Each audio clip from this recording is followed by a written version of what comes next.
यद्वैत गदाधर श्रीवासादि गौर। हरे कृष्णा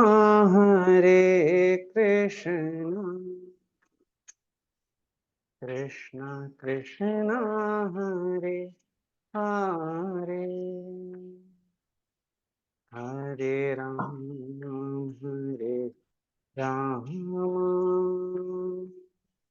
राम राम हरे हरे, हरे कृष्णा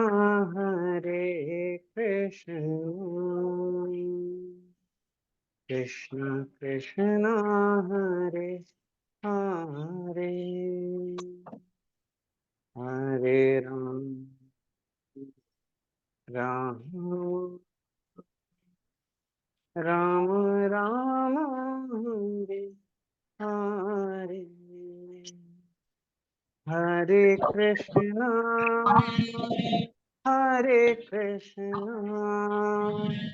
कृष्णा कृष्णा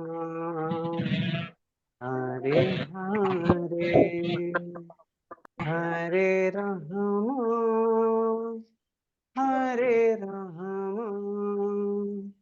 राम राम हरे हरे, हरे कृष्णा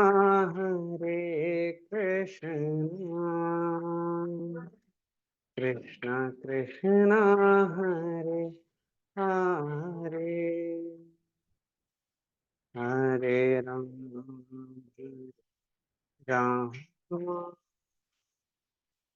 राम राम हरे हरे, हरे कृष्णा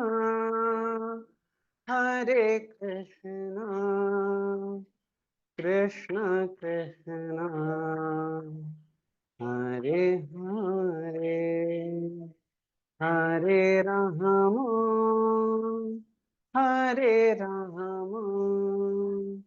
राम राम हरे हरे, हरे कृष्णा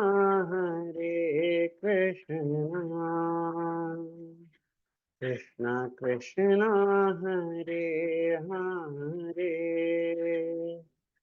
हरे राम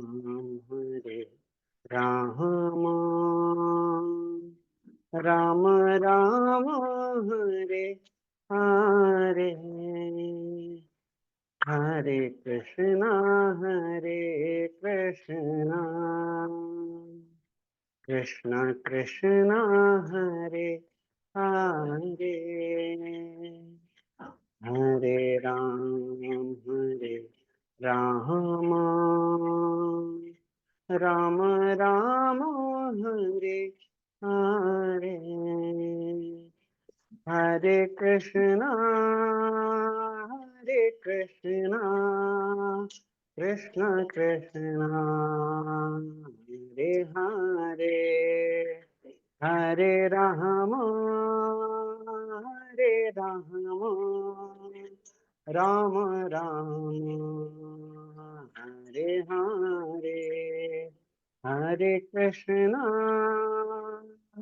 कृष्णा कृष्ण कृष्ण हरे हरे, हरे राम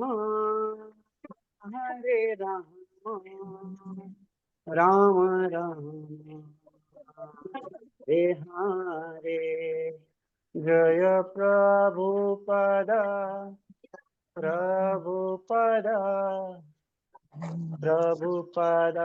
जय प्रभुपद, जय गुरुदेवा गुरुदेवा गुरुदेवा, जय गुरुदेवा, निताय गौर हरि बोल, हरि बोल, हरि बोल, हरि हरि नाम संकीर्तन की जय, श्रील प्रभुपाद की जय, निताय गौर प्रेमानंदे, हरि हरि बोल। हम प्रार्थना करके फिर आगे चर्चा करेंगे। ओम अज्ञानतिमिरन्धस्य ज्ञानाञ्जनशलाकया चक्षुरुन्मीलितं येन तस्मै श्रीगुरवे नमः। श्रीचैतन्यमनोभीष्टं स्थापितं येन भूतले स्वयं रूपः कदा मह्यं ददाति स्वपदान्तिकं। वन्देऽहं श्रीगुरुः श्रीयुतापदकमलं श्रीगुरून् वैष्णवांश्च श्रीरूपं सागरजातं सहगण रघुनाथान्वितं तं सजीवं साद्वैतं सावधूतं परिजनः सहितं कृष्णचैतन्यदेवं श्रीराधा कृष्णपादान् सहगण ललिता श्रीविशाखान्वितांश्च नमो विष्णुपादाय कृष्णप्रेष्ठाय भूतले श्रीमते भक्तिवेदांत स्वामिनिति नामिने। नमस्ते सारस्वते देवे गौरवाणी प्रचारिणे निर्विशेष शून्यवादी पाश्चात्य देशतारिणे। नमो महावदन्याय कृष्ण प्रेम प्रदायते कृष्णाय कृष्ण चैतन्य नामने गौरत्विषे नमः। हे कृष्ण करुणा सिंधु दीनबंधो जगत्पते गोपेश गोपिका कांत राधा कांत नमोस्तुते। तप्त कांचन गौरांगी राधे वृंदावनेश्वरी वृषभानुसुते देवी प्रणमामि हरिप्रिये। वाञ्छाकल्पतरुभ्यश्च कृपा सिन्धुभ्य एव च पतितानां पावनेभ्यो वैष्णवेभ्यो नमो नमः। मूकं करोति वाचालं पङ्गुं लङ्घयते गिरिं यत्कृपातमहं वन्दे श्रीगुरुं दीनतारिणम्। जय श्री कृष्ण चैतन्य प्रभु नित्यानंद श्री अद्वैत गदाधर श्रीवासादि गौर भक्तवृंद। हरे कृष्णा कृष्ण कृष्ण हरे हरे हरे राम राम राम हरे हरे। हरे कृष्णा। सभी भक्तों का स्वागत है शनिवार के हमारे हिंदी भक्ति शास्त्री कक्षा में। अच्छा, 1 महीने का या उससे भी ज्यादा आपको अच्छा समय प्राप्त हुआ आपका सेवाओं के लिए, किताब वितरण के लिए और ओबीए लिखने के लिए। तो निश्चित रूप से हम आपके ओबीए के बारे में निश्चित रूप से चर्चा करेंगे और उसके बारे में भी कुछ हमारा एक सत्र भी हो सकता है। तो आज हम पहले हमारा जो पाठ्यक्रम है उसको शुरू करेंगे, जहां तक हुआ था उसके आगे। कोई बताना चाहेगा कहाँ तक हमने किया था पिछली कक्षा में? जी सेकंड चैप्टर कंप्लीट हो चुका है। अरे वाह, कौन बताए? अरे वो तीसरा अध्याय का रुक्मिणी देवी दास जी। तीसरा अध्याय का तीसरा श्लोक प्रभु खत्म हो गया था। धन्यवाद। तो हम कौन सा श्लोक शुरू कर रहे हैं अभी? चौथा श्लोक। बढ़िया है। तो आप सब लोग देख पा रहे हैं? तीसरा अध्याय श्लोक संख्या 4। जी प्रभु। क्योंकि लंबा समय हो गया तो आपको थोड़ा हमने क्या चर्चा किया पहले वो संक्षिप्त में देख लेंगे, क्योंकि आपको थोड़ा आसान हो जाएगा आगे कहाँ बढ़ रहे, किस दिशा में जा रहे। आपको इच्छा है कुछ हम रिवीजन करें या शुरू करना है?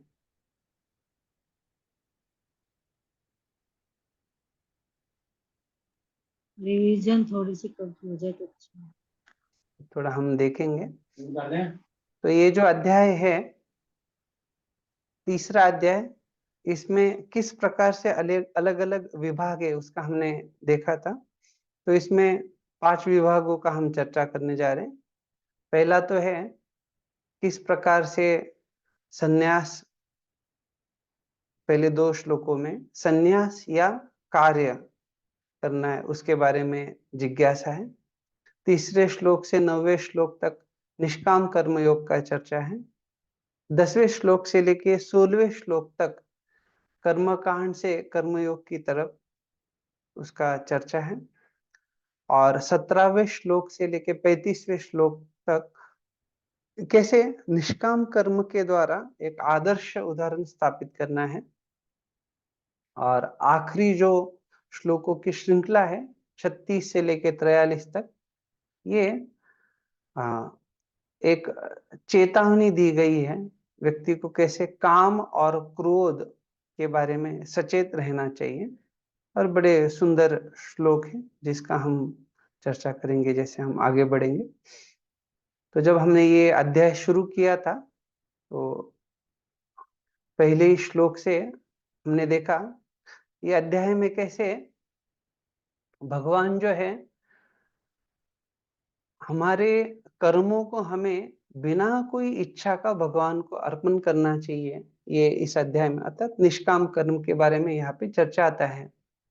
और एक व्यक्ति को जो है अगर काम और क्रोध के ऊपर विजय प्राप्त करना है तो कैसे भेद करना बहुत महत्वपूर्ण है, जरूरी है, इसके बारे में यह अध्याय में बताया गया है। जब हमने दूसरे अध्याय का चर्चा किया तो निश्चित रूप से ये स्पष्टता है कि कैसे भक्ति योग जो है ये गुणों से परे है, निस्त्रय गुणो भवार्जुन।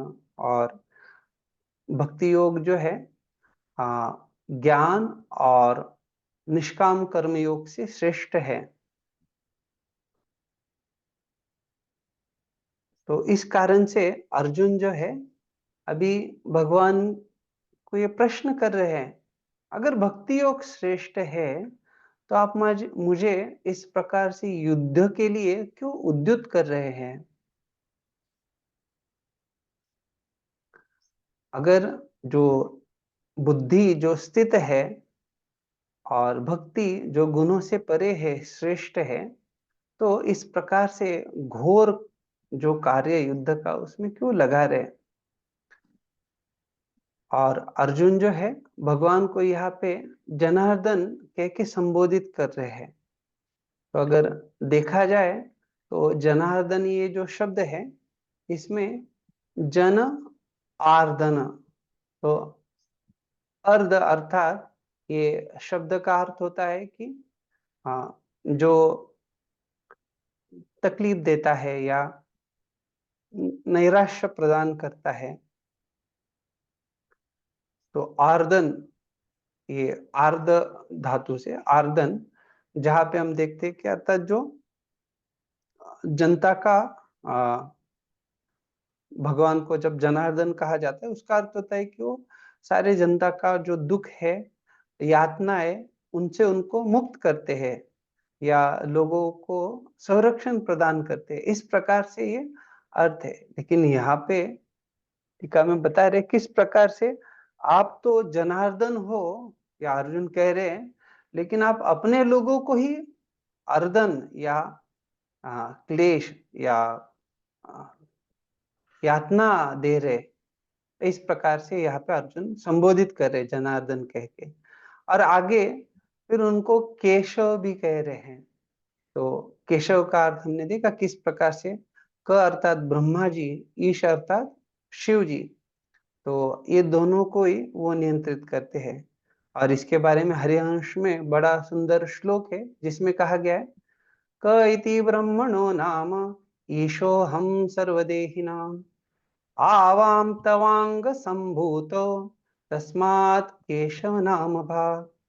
अभी ये शिव जी भगवान कृष्ण को बता रहे हैं कि क अर्थात ब्रह्म, ईश अर्थात मैं, क्योंकि शिव जी बता रहे तो वो बोल रहे मैं।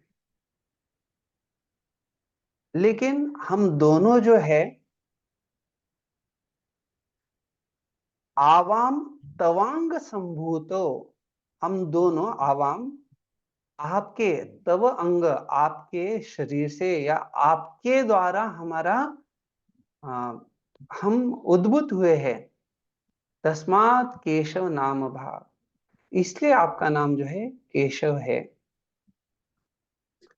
तो इसलिए अर्जुन कह रहे कि बल्कि आप तो ब्रह्मा जी शिव जी ऐसे महानतम लोगों को नियंत्रित करते हैं, तो मैं कैसे आपके आदेशों को लांघ सकता हूं? तो निश्चित रूप से मुझे तो पालन करना ही होगा। तो फिर हमने देखा कैसे भगवान जो है अर्जुन को कहते हैं निश्चित रूप से भक्ति जो है ये परम है, गुणों से परे है। और ये भक्ति जो है हमें एक महान भक्त के अहेतु की कृपा से प्राप्त होती है। तो मैंने तो आपको आशीर्वाद दिया, निस्त्रय गुण्यो भव अर्जुन, मेरा आशीर्वाद मेरे वरदान है आपको, लेकिन उसके बाद भी ये फलीभूत कब होगा? जब आपको किसी शुद्ध भक्त का कृपा प्राप्त होगा। तो इसलिए अभी की अवस्था में जो है आपके लिए युद्ध करना है, ये सही रहेगा। इसलिए भगवान कहते कर्मण्येवाधिकारस्ते। तो अर्जुन कह रहे फिर आप मुझे स्पष्टता से ये क्यों नहीं कह रहे कि आप कार्य में लग जाइए, और इस प्रकार से मुझे संदेह में क्यों डाल रहे हैं? तो इसलिए वो शब्द का प्रयोग करते व्यामिश्रेण, वि विशेषतः, और आ अर्थात पूर्ण रूप से, वी आ और मिश्र, तो व्यामिश्रेण। तो ऐसे वो अलग अलग अर्थों के मिश्रण के आधार पे क्यों क्यों आप मुझे बता रहे हैं, स्पष्ट रूप से क्यों नहीं बोल रहे? तो ऐसा क्यों कह रहे? क्योंकि वो कहते कि आपने कुछ जगह कहा है कर्मण्येवाधिकारस्ते, अर्थात आप कार्य करो, और आप ज्ञान के बारे में भी बता रहे, योग के बारे में बता रहे। जैसे अर्थात ज्ञान, योग के संदर्भ में ज्ञान को बोला गया है योगस्त कुरु कर्माणि संगम त्यक्त्वा धनंजय। तो वहां पे आप वैसे बता रहे, और बुद्धि युक्तो जहाती है हुबे सुकृत दुष्कृते, तो वहां पे भी आप इंगित कर रहे हैं जो निष्काम अर्थात दोनों जगह पे आप ज्ञान के बारे में बतला रहे हैं। और कहीं पे तो आप ज्ञान के बारे में ये भी कहते हैं कि यदा ते मोह कलिलम बुद्धिर्व्यतितरिष्यति, जब आपकी बुद्धि जो है ये संभ्रम या मोह के जाल से बाहर आ जाएगी। तो इसलिए यहाँ पे जो अर्जुन को संदेह हो रहा है या उनको लग रहा है कि मोह ऐसी भगवान जो बता रहे वो स्पष्ट रूप से नहीं है, इसका कारण ये है कि यहाँ पे बुद्धि और क्षमा, ये जो शब्द का प्रयोग हुआ है ये ज्ञान के संबंध में है। और भगवान जो है कर्मण्य व आदि कर्मणि एव अधिकार, अर्थात आपको कर्म करने का अधिकार है, ये जब बता रहे तो वहां पे भी वो अपने फलों को पूर्णता माँ कर्म फल हेतु उसको त्यागने के लिए बता रहे हैं। अर्थात दूसरे अध्याय के अंत में निश्चित रूप से भगवान कृष्ण जो है उनको ये समझा रहे कि निष्काम कर्म जो है वो उसका फलीभूत होके वो ज्ञान में ही आएगा, अर्थात वो उसकी जो सीमा या जो वहां पहुंचने वाला है वो निष्काम कर्म से ज्ञान तक ही आना है। तो इसलिए अर्जुन जो है वो भगवान को बोल रहे कि आप कृपा करके जो है मुझे ये स्पष्टता से बताइए।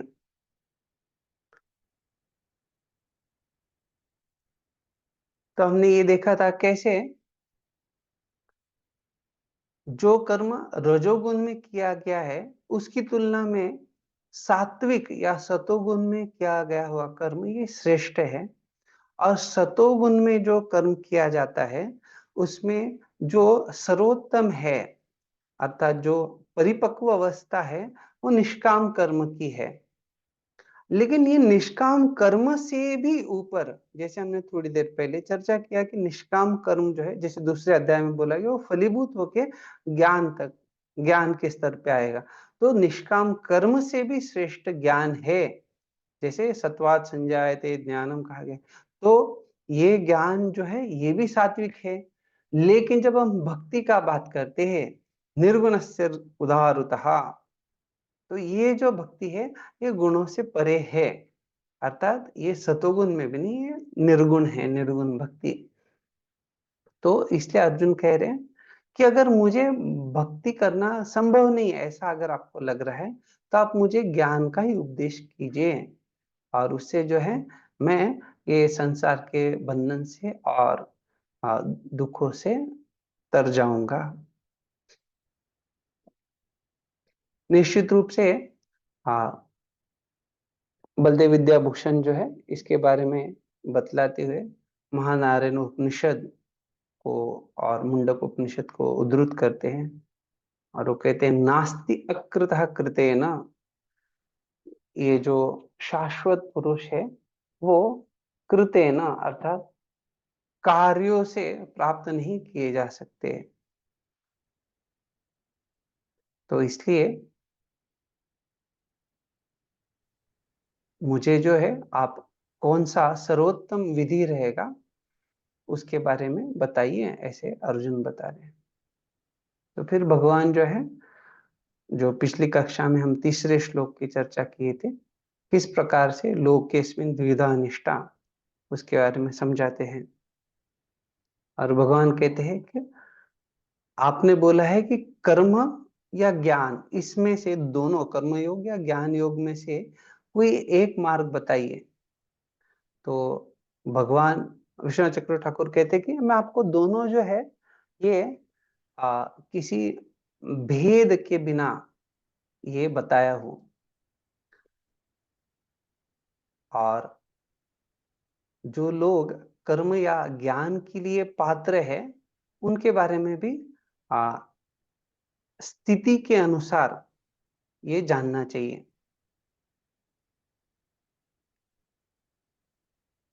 तो निश्चित रूप से भगवान कहते हैं कि ऐसा नहीं है कि सारे लोग जो है इस प्रकार से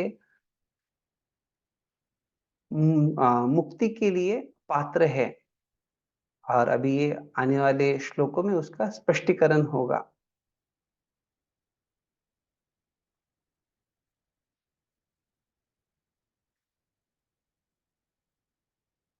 यहाँ पे दो महत्वपूर्ण बातें हैं। एक तो जो लोग निष्काम, जैसे रजोगुण के स्तर पे कर्म कर रहे हैं, तो निश्चित रूप से उनको प्रेरणा दिया जाता है कर्मकांड की दिशा में, उनको कार्य करने के लिए रुकाया नहीं जाता।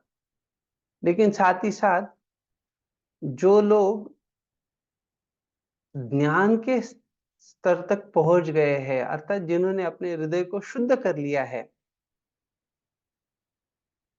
तो वो लोगों को भी कर्म करने के लिए बताया गया है। क्यों? क्योंकि वो लोगों के सामने एक आदर्श उदाहरण स्थापित कर सके। तो ये दोनों यहाँ पर महत्वपूर्ण है समझना। एक तो जो जिनका हृदय में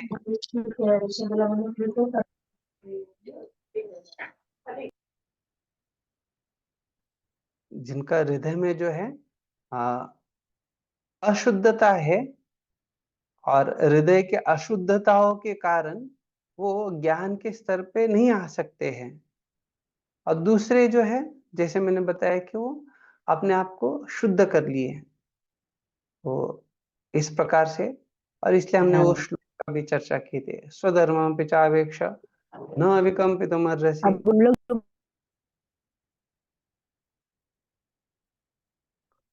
तो ये कर्मी और ज्ञानी ये दोनों बस नाम के लिए है। देखा जाए तो जो लोग कर्म में लगे हुए हैं और उसके द्वारा वो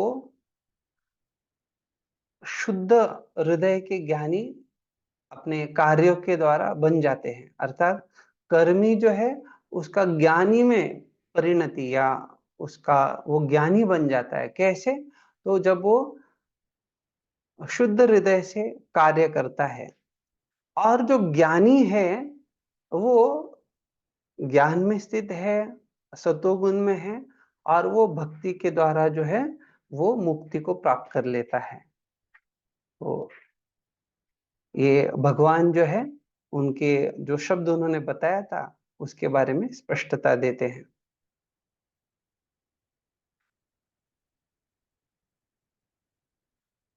तो निश्चित रूप से जिसको मुक्ति भी चाहिए उसको निश्चित रूप से क्या है, ज्ञान के साथ साथ उसको भक्ति का पालन करना चाहिए।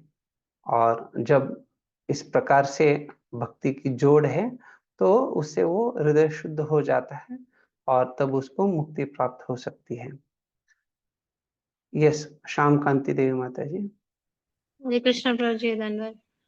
प्रभु जी, इसको ऐसे जो आपने बोला कंक्लूजन, उसको ऐसे समझ सकते हैं क्या कि इफ यू आर डूइंग भक्ति तो ज्ञान और कर्म, निष्काम कर्म का भाव और ज्ञान ये धीरे धीरे अपने आप आपको आ जाएगा, ऐसे मतलब समझ सकते हैं क्या? You just have to focus on your sadhana भक्ति,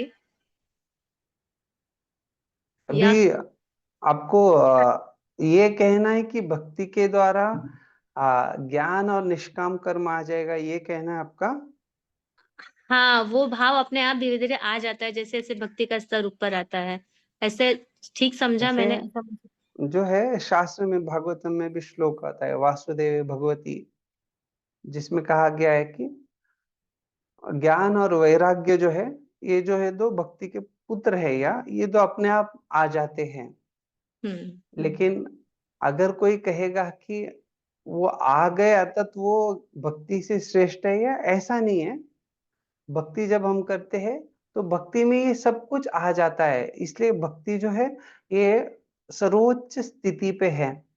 और क्योंकि भक्ति सर्वोच्च स्थिति में है उस कारण से बाकी मार्गों को, ज्ञान मार्ग को, कर्मी को, योग मार्ग वाले को, उनको जो है भक्ति की जोड़ जरूरी है। लेकिन भक्ति भक्ति के लिए बाकी किसी मार्ग की जोड़ जरूरत नहीं है। तो भक्ति में जब हम ज्ञान का भी बात करते हैं तो वो भक्ति का या भक्ति पूरक ज्ञान की बात करते हैं। वहां पे जो ज्ञानी लोगों का ज्ञान रहता है नेति नेति, उस प्रकार के ज्ञान की चर्चा नहीं होती है। तो दोनों में ये जो महत्वपूर्ण अंतर है वो हमें समझना चाहिए।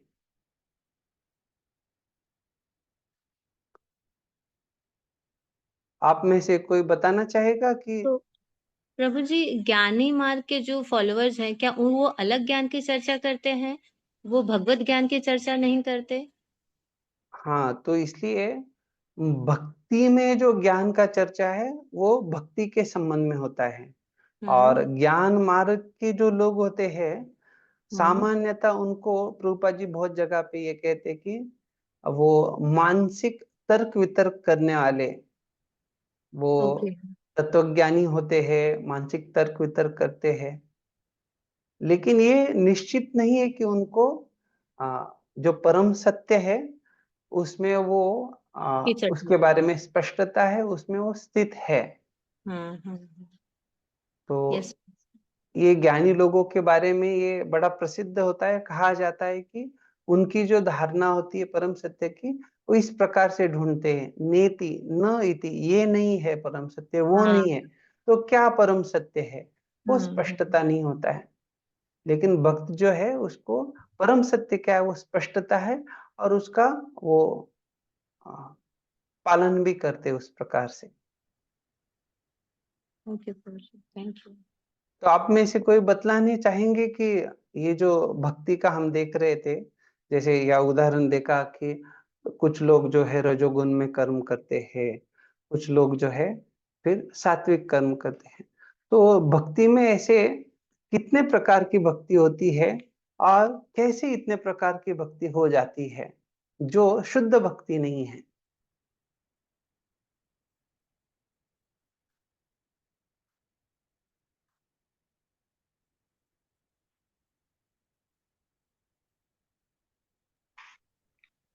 बोलो आश्रय गिरिराज प्रभु। दंडवत प्रणाम प्रभु जी। दंडवत प्रणाम प्रभु। प्रभु जी। दंडवत प्रणाम प्रभु। हाँ प्रभु जी बोल रहे हैं कि जब हम निस्वार्थ भाव से जब हम मंदिर की सेवा वगैरह में लग जाते हैं या नहीं नहीं भगवान नहीं, आपको बस जवाब देना है कितने प्रकार की भक्ति होती है। नौ नौ प्रकार की भक्ति है, नवधा भक्ति। नहीं नहीं नहीं, ठीक है। और हम शुद्ध भक्ति नहीं बता रहे, जो गुणों के आधारित गुणीभूत भक्ति है उसका बात कर रहे हैं। अच्छा, गुणों के आधार पे है। हम्म। गुणों के आधार पे तो भाव, जो जैसा भाव प्रकट होता है सेवा में लगने के बाद, जैसे जैसे भाव प्रकट होता है तो वैसा वैसा उसका गुण निर्माण होता है ना उसमें। हम्म। अलंकार प्रभु बोलिए। जी एज पर एनओडी वैदिक भक्ति, रागानुगा भक्ति और जैसे जहाँ तक मैंने सुना है कर्म मिश्रित भक्ति भी एक तरह से होता है। ओके ओके, ठीक है। स्वतंत्र सिंह प्रभु बताइए।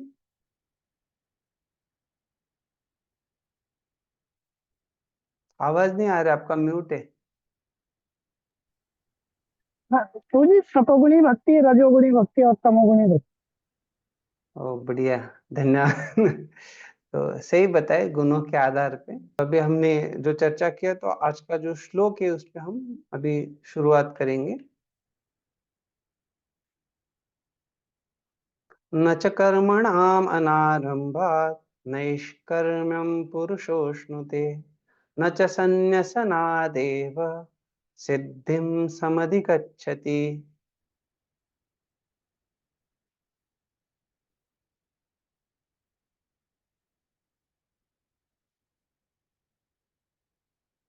कृष्ण किंकरी माता जी पढ़िए।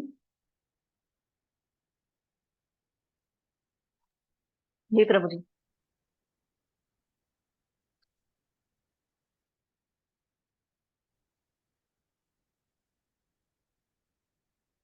न न तो कर्म से विमुख होकर कोई कर्म फल से छुटकारा पा सकता है और न केवल संन्यास से सिद्धि प्राप्त की जा सकती है। तात्पर्य: भौतिकवादी मनुष्यों के हृदयों को विमल करने के लिए जिन कर्मों का विधान किया गया है उनके द्वारा शुद्ध हुआ मनुष्य ही संन्यास ग्रहण कर सकता है। शुद्धि के बिना अनायास संन्यास ग्रहण करने से सफलता नहीं मिल पाती।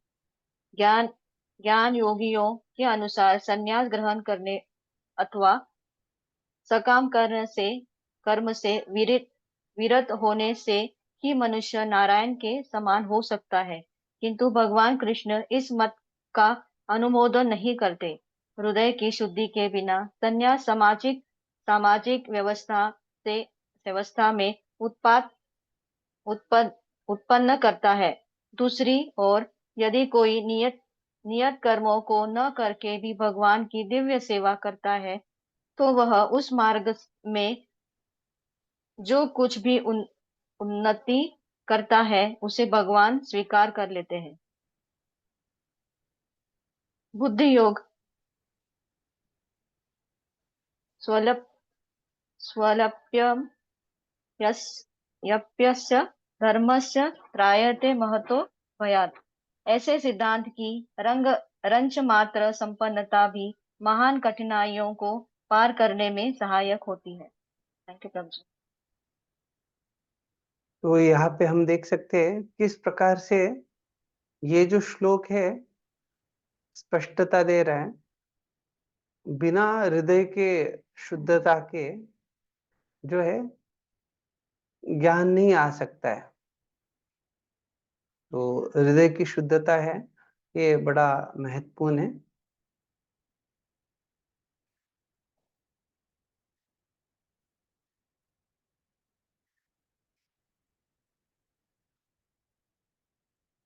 अगर कोई शास्त्रों में जो बताए हुए गतिविधियां है, कार्य है, उसमें अगर संलग्न नहीं होता है, वो ज्ञान को निष्कर्म नहीं प्राप्त कर सकता।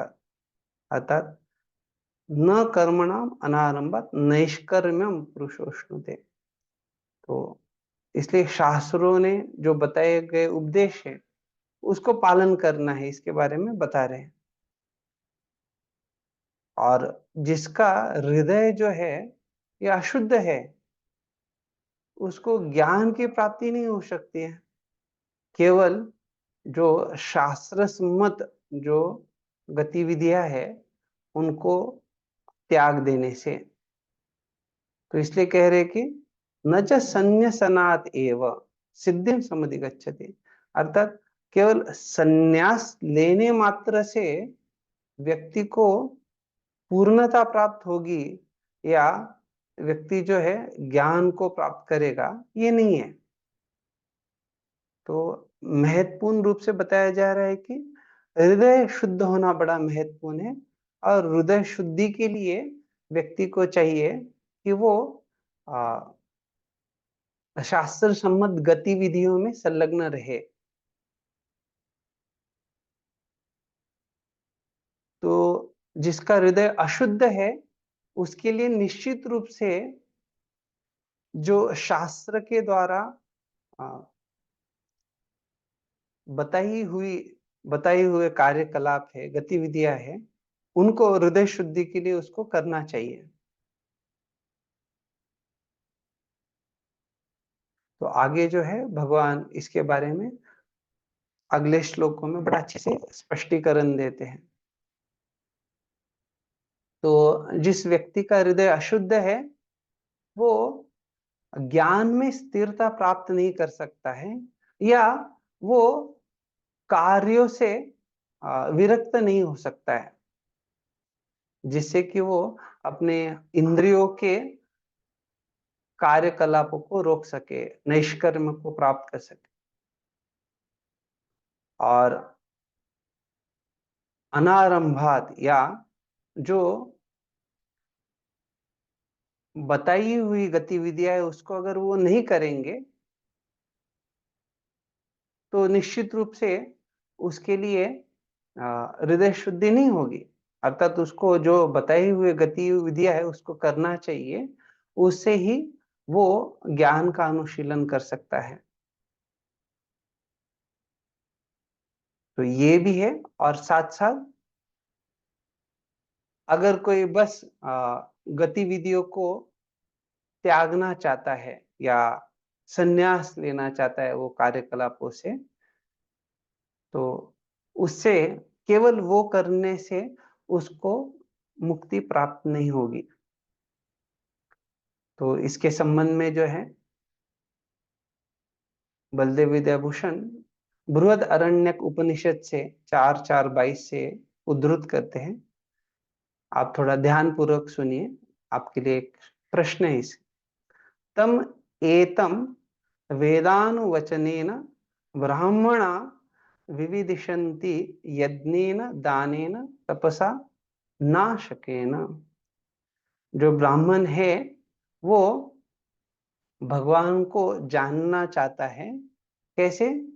विविदिशन्ति वेदानुवचनेन वगैरह वगैरह दिया। तो कैसे वो वेदों के अध्ययन करके यज्ञ के द्वारा, अलग अलग प्रकार की तपस्याओं के द्वारा, दान के द्वारा, और अलग अलग जो उपवास है उसके द्वारा। तो ये बड़ा सुंदर बताया। तो आपके लिए ये प्रश्न है, आप में से कोई भी बता सकते हैं कि ये जो यहाँ पे उद्धृत किया है बृहद अरण्यक उपनिषद से, कि किस प्रकार से ब्राह्मण जो है वो भगवान को ये अलग अलग विधियों के द्वारा जानने का प्रयास करते हैं। तो ये यहाँ पे क्यों उद्धृत किया गया, यहाँ पे क्यों बताया गया है?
कोई भी बता सकते हैं, ऐसा कुछ नहीं कि जी वो करेगा।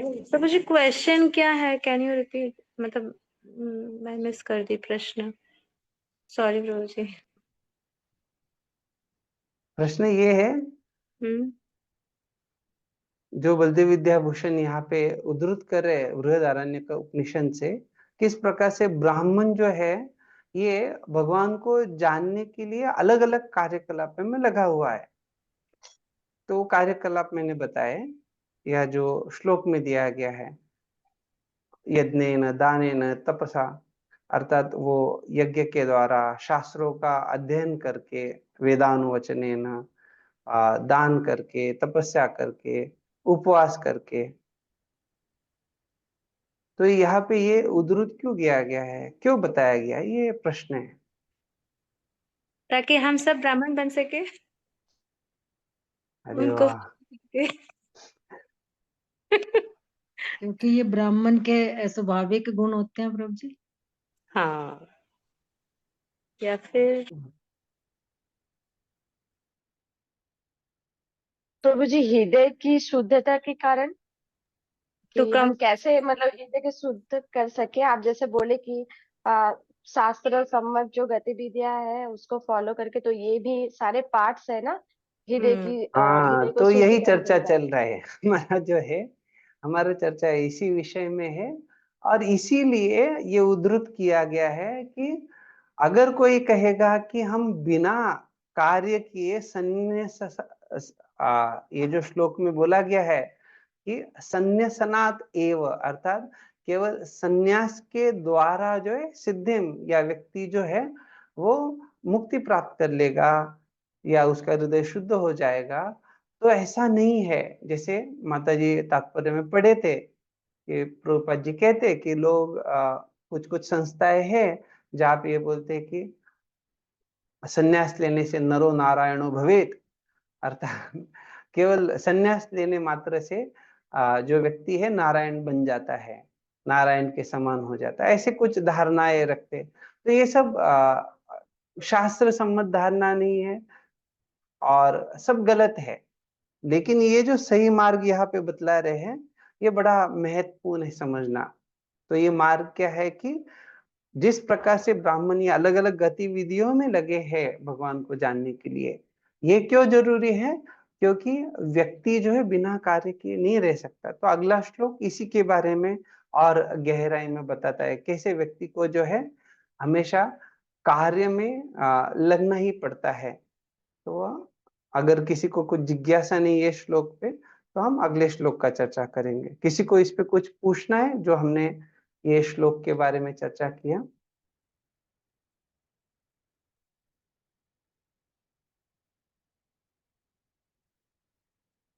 ठीक है, किसी, हाँ स्वतंत्र सिंह तो बोलिए। हरे कृष्ण जी।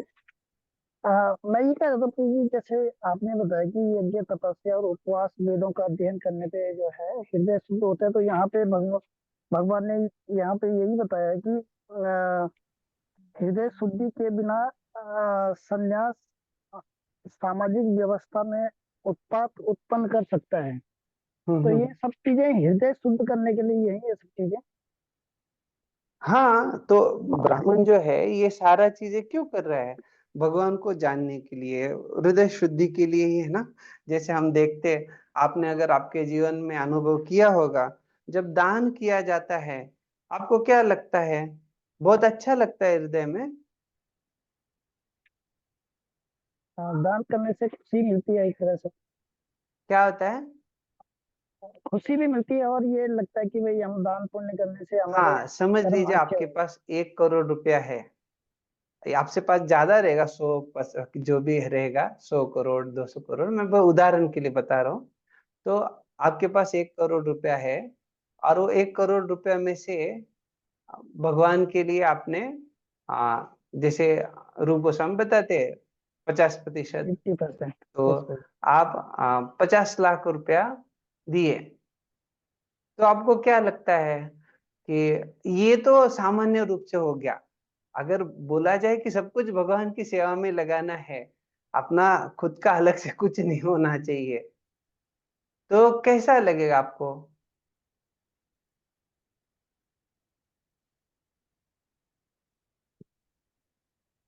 नहीं, अच्छा नहीं लगेगा ऐसे तो। हाँ, क्यों? क्योंकि अभी हम उस शुद्ध लेवल में नहीं भक्त के स्तर पे नहीं है, तो है। निश्चित रूप से हम वो जो प्रयास करते हैं उससे शुद्धि होता है। समझ रहे? ये कार्यकलाप जो है निश्चित रूप से उससे शुद्धि प्राप्त होती है। तो इसलिए ये कार्यकलाप जो है ये शास्त्रों में बताए गए हैं। यस लेकिन ओके, थैंक यू। वो कार्यकलाप ये निश्चित नहीं करते कि ये कार्यकलाप करने से आप भगवान को जान सकते, जीत लेंगे, ऐसा नहीं है। हमें प्रयास करना है उसके द्वारा, क्योंकि उससे हृदय शुद्ध होगा। और भगवान को कैसे जान सकते हैं? भगवान की कृपा से।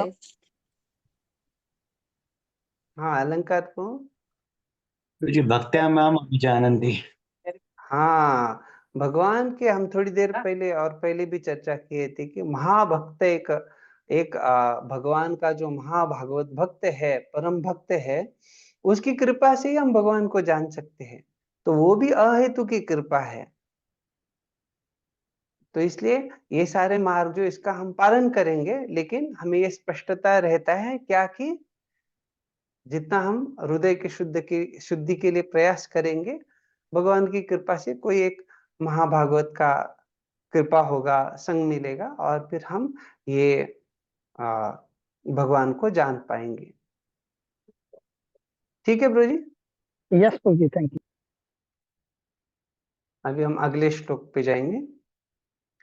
नहीं कश्चित क्षणमपि जातु तिष्ठत्य कर्मकृत् कार्यते यवशः कर्म सर्वः प्रकृति जैर्गुणैः। रूपा सलियान माता जी। सूर्य नारायण किशन प्रभु। तो मुझे एक्चुअली मैं गाड़ी चला रहा हूँ। मैं ओके ओके, ठीक है। माता जी को छोड़ने के लिए गया था मंदिर। चार रूपिणी माता जी पढ़िए। प्रत्येक व्यक्ति को प्रकृति से अर्जित गुणों के अनुसार विवश होकर कर्म करना पड़ता है। अतः कोई भी एक क्षण भर के लिए भी बिना कर्म किए नहीं रह सकता। हरे कृष्ण। ओके, रूपा माता जी आप तात्पर्य पढ़िए।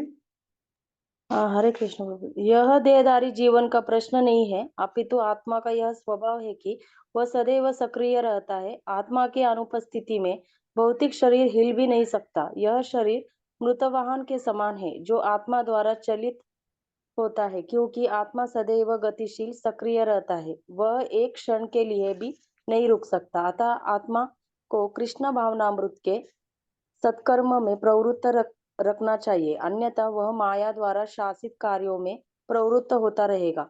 माया के संसर्ग में आकर आत्मा भौतिक गुण प्राप्त कर लेता है, और आत्मा को ऐसे आकर्षणों से शुद्ध करने के लिए यह आवश्यक है कि शास्त्रों द्वारा आदिष्ट कर्मों में इसे संलग्न रखा जाए।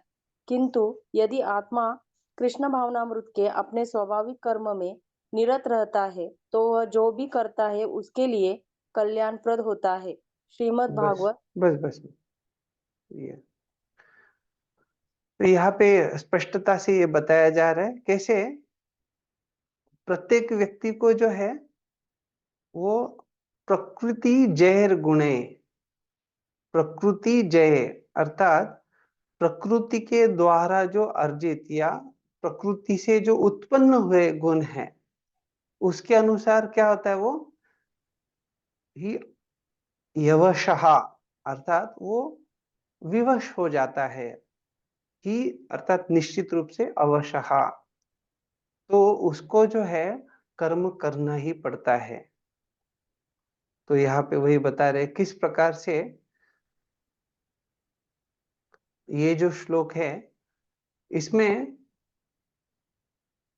अगर कोई व्यक्ति अशुद्ध हृदय वाला है और वो जो शास्त्रों से आदिष्ट बताए हुए विधि विधान है उसको गतिविधियों को त्याग देगा और वो कर्म संन्यास ले लेगा तो ऐसा हो जाएगा कि वो वापस भौतिक कार्यकलाप में लग जाएगा, क्योंकि ऐसा व्यक्ति ज्यादा समय तक निष्क्रिय नहीं रह सकता, बल्कि भगवान यहाँ कह रहे कि कुछ क्षण के लिए भी उसको निष्क्रिय रहना संभव नहीं है। तो फिर ये कहा जा सकता है कि लेकिन ये जो सन्यास जो है ये तो ये जो सारा गतिविधियां है अर्थात यहाँ पे विश्वनाथ चक्र ठाकुर कह रहे लौकिक कर्म प्रवृत्ति विरोधी अर्थात ननु संन्यास एवं तस्य वैदिक लौकिक कर्म प्रवृत्ति विरोधी तत्राह कार्यते अवश्य अस्वतंत्र। तो इसलिए ये यहाँ पे कहा जा रहा है कि किस प्रकार से ये वैदिक लौकिक जो कर्म प्रवृत्ति उसका ही विरोधी है। तो इसलिए भगवान क्या कह रहे हैं कार्यते, अगर वो कार्य नहीं करेगा तो फिर वो कह रहे कि अवशः अर्थात वो उसके लिए स्वतंत्र नहीं है, क्योंकि उसके जो गुणों के द्वारा जो है वो उसमें लगने वाला है।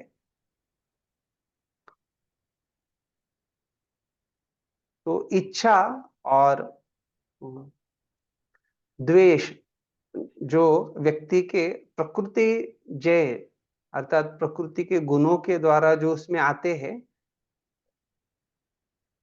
उसके कारण जो है वो निश्चित रूप से क्या होने वाला है वो कार्य करेगा उसकी अवशः जो उसके नियंत्रण में नहीं है।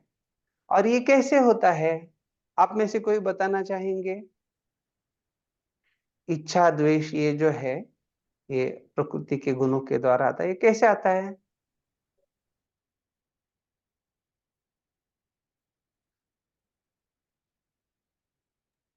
क्योंकि हम 3 गुणों में बद्ध हैं, सत्वगुण रजोगुण तमोगुण। हाँ बढ़िया। इच्छा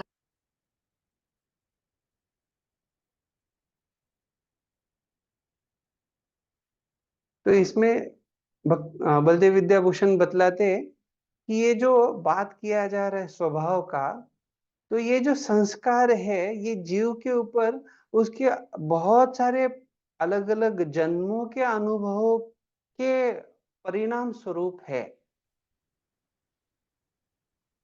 तो निश्चित रूप से क्या होगा वो अवश्य होके अर्थात उसको वो स्वतंत्र नहीं रहेगा, वो उस प्रकार से कार्य करेगा ही, ये बताया जा रहा है।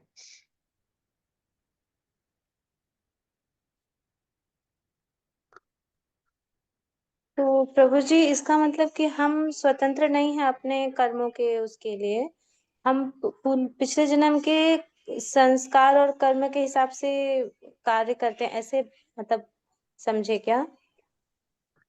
We don't have any freedom कि अभी दोनों आपको दृष्टिकोण अच्छे से समझना चाहिए। जब यह कहा जा रहा है कि वो कार्य करेगा, तो जब आप कुछ कार्य करते हैं तो आपके कुछ पहले सोच रहता है कि इसलिए मुझे ये पसंद है आपका अनुभव होता है कि मैंने गुलाब जाम चखा था, मुझे मीठा लगा और मीठा चीज मुझे पसंद है, तो आप क्या करते हैं, उसको विस्तार। प्राप्त करना चाहते हैं। तो हाँ। वही कुछ दूसरा है। तो ये जो राग द्वेष जो है, ये अभी हम बात कर रहे ये जन्म का, और ये जब पिछले जन्म के जो संस्कार है उसके अनुसार भी क्या होने वाला है, वो कार्य में लगने वाला है। मतलब उस कार्य की तरफ हम आकर्षित हो जाते हैं क्योंकि ये हमारे पूर्व जन्मों के संस्कार हैं, ऐसे हाँ, क्या? हाँ तो हाँ। इसलिए ये कह रहे कि जब आप शास्त्रों ने जो आदिष्ट या बताए हुए कार्य उसको नहीं करेंगे, तो आपके जो संस्कार है उसके कारण तो आप कुछ तो करेंगे, आप बिना कार्य किए नहीं रहेंगे। क्लियर तो क्लियर, यस प्रभु जब जी। अगर आप ये बोलेंगे कि स्वतंत्रता नहीं है, तो वो बात नहीं किया जा रहा है। बात क्या किया जाता है कि अगर जब आप जो बताया गया है वो नहीं करना चाह रहे और आप बोलेंगे हम निष्क्रिय रहेंगे, तो आप निष्क्रिय अवस्था में नहीं रहेंगे। आप क्या करेंगे, आपको सकारात्मक नहीं चाहिए, शास्त्रों का जो है वो दिया नहीं चाहिए आपको, जीरो में या जो निष्क्रिय अवस्था उसमें नहीं रह सकते।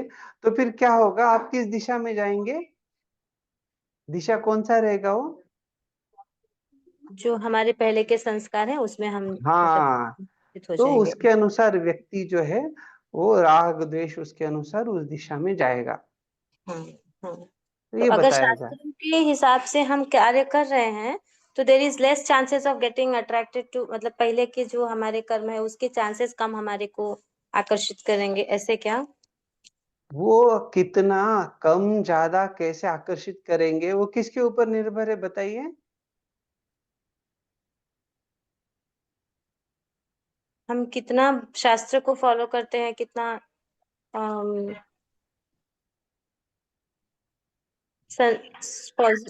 नहीं मालूम नहीं, बताइए प्रभु जी।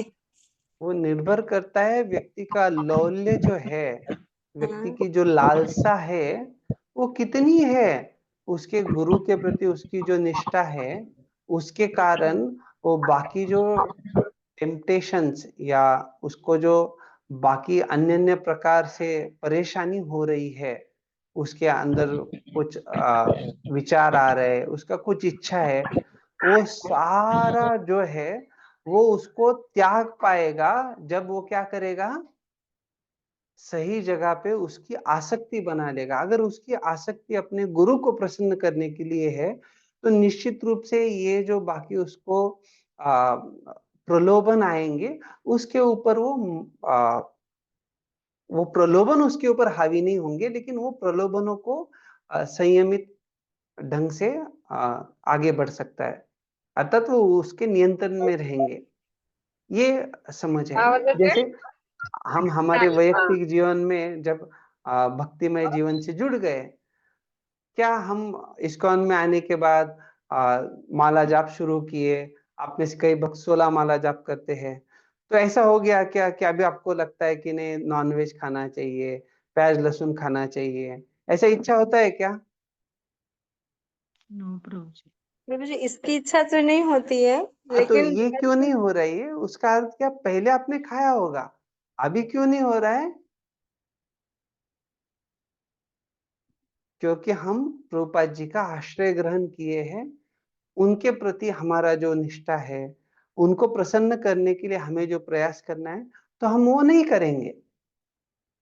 समझ रहे हैं?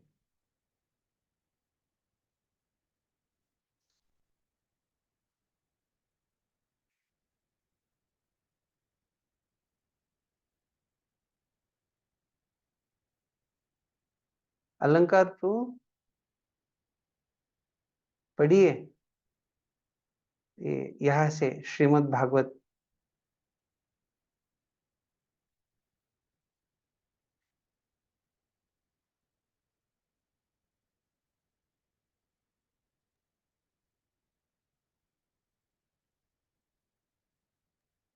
अलंकार प्रभु इज ऑन म्यूट। त्यक्त्वा स्वधर्मचरणाम्बुज हरे भजन जन भक्तोऽथ पदोत्पत्ति यदि यत्र भद्रम भद्रमश्च किं यो वाथ आप तो भजदा स्वधर्मतः। यदि कोई कृष्ण भावनामृत अंगीकार कर लेता है तो भले ही वह शास्त्रोनुमोदित कर्म को न करे अथवा ठीक से भक्ति न करे, और चाहे वह प्रभु थोड़ा खाली क्या, पतित भी, चाहे वह पतित भी हो, चाहे वह पतित भी हो जाए तो इसमें उसकी हानि या बुराई नहीं होगी। किंतु यदि वह शास्त्रोनुमोदित सारे कार्य करे और कृष्ण भावनामृत न हो तो ये सारे कार्य उसके उसके किस लाभ के हैं। अतः कृष्ण भावनामृत के इस स्तर तक पहुंचने के लिए शुद्धिकरण की प्रक्रिया आवश्यक है। अतएव संन्यास या कोई भी शुद्धकारी पद्धति कृष्ण भावनामृत के चरम लक्ष्य तक पहुंचने में सहायता देने के लिए है, क्योंकि उसके बिना सब कुछ व्यर्थ है। हरे कृष्ण। आधार ला पहले। तो ये जो कर्मों का संन्यास है, अर्थात उसमें क्या है, व्यक्ति को उसमें आसक्ति नहीं होना चाहिए, क्योंकि इस प्रकार से कर्म त्याग जो है ये असंभव है। और ये क्यों, ये श्लोक में भगवान बता रहे हैं। किसी भी काल में, किसी भी अवस्था में जो है वो कश्चित क्षणम अपि, क्षण मात्र के लिए भी वो व्यक्ति ज्ञानी हो अज्ञानी हो, वो जो है अकर्मकृत अर्थात बिना कोई कर्म किए बिना नहीं रह सकता। और उसका कारण क्या बता रहे, प्रकृति जय गुणे, अर्थात वो प्रकृति जनित जो स्वाभाविक ये दोनों है, राग और द्वेष, उससे वो अवश हो जाता है और उसके कारण जो है वो मनुष्य कर्म में लग जाता है। तो यहाँ पे ये स्पष्टता दिया है। अभी जब प्रभुपाद जी यहाँ ये श्लोक उद्धृत कर रहे हैं, त्यक्त्वा स्वधर्मं चरणाम्बुजं हरेर भजन अपक्वोत पतेत ततो यदि यत्र वा भद्रम अभूद अमुष्य किम को वार्त आपको भजताम स्वधर्मता। अभी यहाँ पे ये जो स्पष्टता दिया जा रहा है, अगर कोई अपने स्वधर्म को, तो ये स्वधर्म क्या है, कोई बताना चाहेंगे?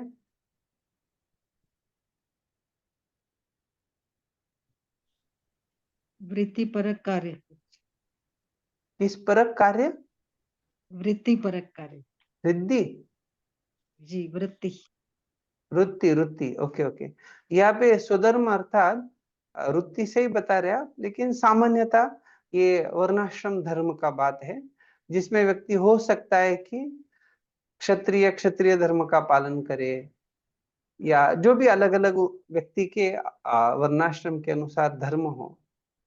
लेकिन वो अगर अपने धर्म को त्याग कर चरणाम्बुजम हरेर, भगवान के चरण कमलों का आश्रय लेता है, बल्कि वो जो है ऐसे भगवान का आश्रय लेने से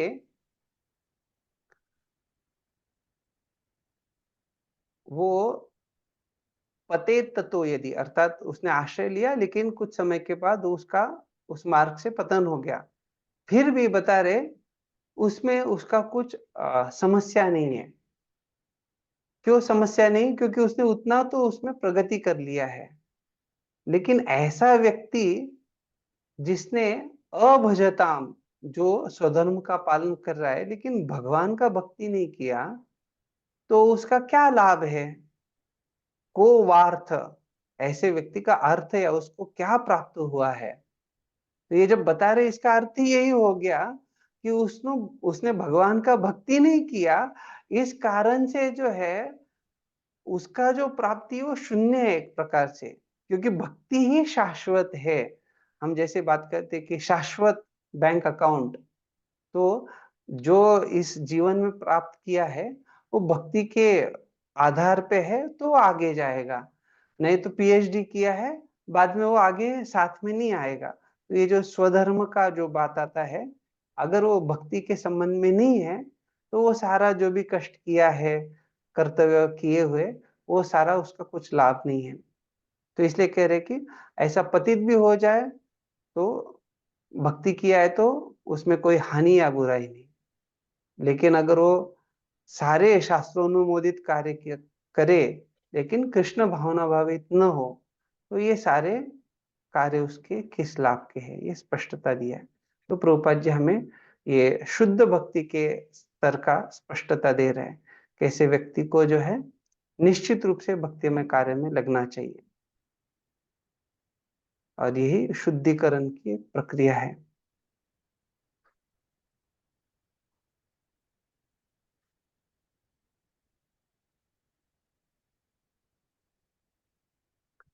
ये अंत में जो ये बताया गया, आप में से कोई थोड़ा इसका स्पष्टीकरण देना चाहेंगे?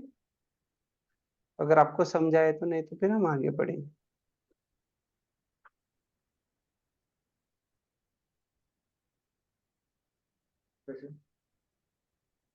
महावीर ठाकुर प्रभु।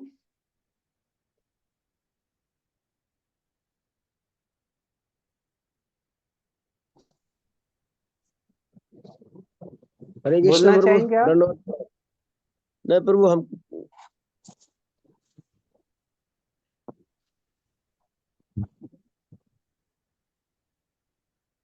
ठीक है। जी, तो इसका यहाँ तो पे यही मतलब है ना कि भक्ति सर्वश्रेष्ठ है। हाँ, तो अर्थात प्रभुपाद जी यहाँ समझा रहे हैं कि कोई भी शुद्धिकरण की जो प्रक्रिया है उसका लक्ष्य क्या है?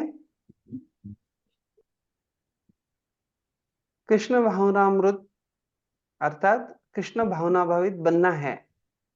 तो जैसे हमने आपको कुछ समय पहले एक श्लोक बताया था, कैसे ब्राह्मण जो है अलग अलग कार्यकलापों में लगते हैं, तो वहां पे जैसे वो कार्यकलाप जो है वो किस लिए है, दान हो या अन्य अन्य कार्यकलाप जो है किस लिए वो,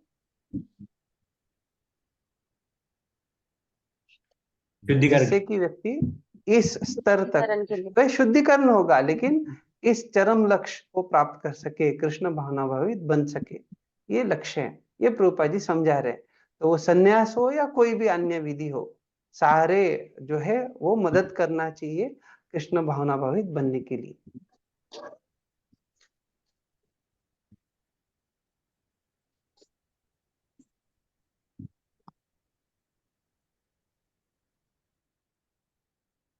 ठीक है, अभी हम अगला श्लोक देखेंगे, अगर आपका कुछ जिज्ञासा नहीं है इस पे तो।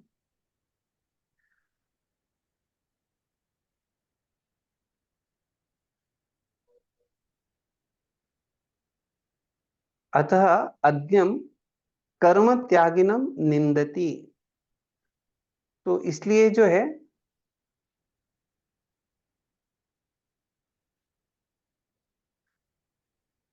जो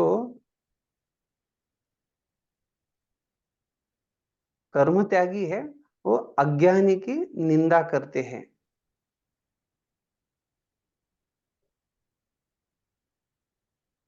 तो अभी हम देखेंगे क्या है वो।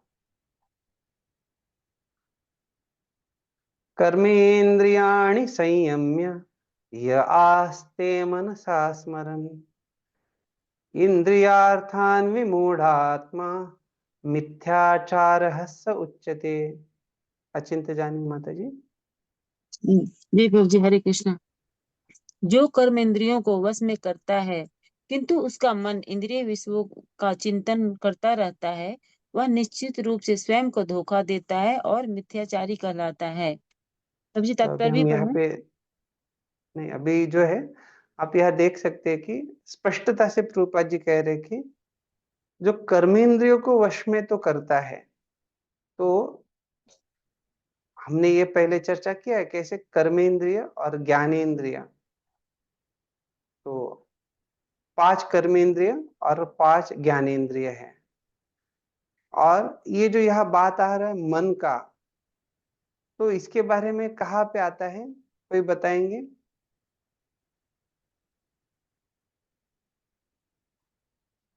मन षष्ठानि इंद्रियाणि प्रकृति स्थानी कर्षति। तो ये जो मन है ये भी एक इंद्रिय है, तो कर्मेंद्रिय जो है, जिससे कर्म किया जाता है, उनको तो वश में कर लिया, लेकिन मन क्या कर रहा है?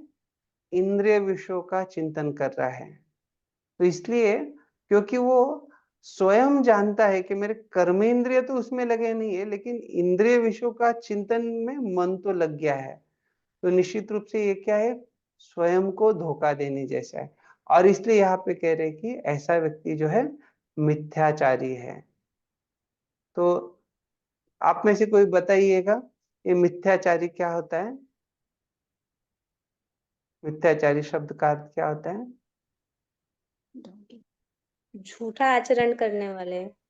हाँ, तो मिथ्या अर्थात जो झूठा है, और ऐसा आचार्य अर्थात जो आचरण, जिसका आचरण ही क्या है? झूठा है, तो उनको मिथ्याचारी कहा जाता है। तो ये मिथ्याचार जब भगवान यहाँ स्पष्टता से बता रहे, ये मिथ्याचार का आधार क्या है?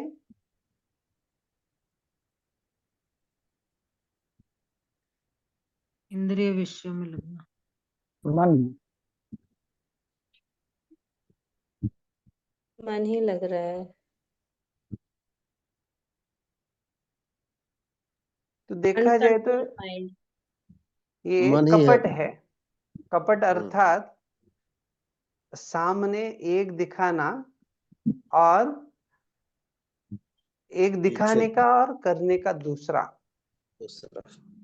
और इसलिए कलयुग में जब हम बोलते हैं कि ये दोनों बड़ी समस्या है, कौन बताएगा कलयुग की क्या समस्या है? हाँ, अलंकार प्रभु। quarreling and hypocrisy. हाँ, मतलब क्या? कपट झगड़ा और झगड़ा करना और कपटता। दंभता। हाँ, यस यस। तो ये जो दोनों चीजें, यही बड़ी समस्या है। और विशेष रूप से जब व्यक्ति कपट नहीं करेगा, सही आचरण होगा, तो फिर वह झगड़ा होने का बात नहीं आता है। हाँ, झगड़े हो भी सकते हैं, लेकिन उसमें आचरण जो है वो सुधारने के लिए बड़ा अच्छा स्कोप रहता है, या वो संभव होता है, क्योंकि व्यक्ति को समझ में भी आता है। लेकिन जब कपट है तो बड़ा मुश्किल हो जाता है समझना कि क्या ये, और दूसरे लोग भी उसको मदद कर पाएंगे, बोल नहीं सकते।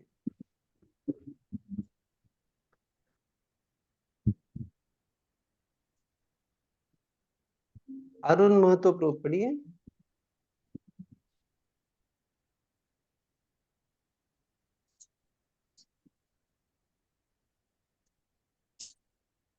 ठीक है प्रभु जी, पढ़ रहे। अरुण सिंह प्रभु पढ़िए। हरे कृष्णा प्रभु जी। हाँ, पढ़िए पढ़िए। पढ़ू क्या पद? ऐसे अनेक मिथ्याचारी व्यक्ति होते हैं जो कृष्ण भावनामृत में कार्य तो नहीं करते, किंतु ध्यान का दिखाया करते हैं, जबकि वास्तव में वे मन में इंद्रिय भोग का चिंतन करते रहते हैं। ऐसे लोग अपने अबोध शिष्यों को बहकाने के लिए शुष्क दर्शन के विषय में भी व्याख्यान दे सकते हैं, किंतु हम इस श्लोक के अनुसार वे सबसे बड़े धूर्त हैं। इंद्रिय सुख के लिए किसी भी आश्रम में रहकर कर्म किया जा सकता है, किंतु यदि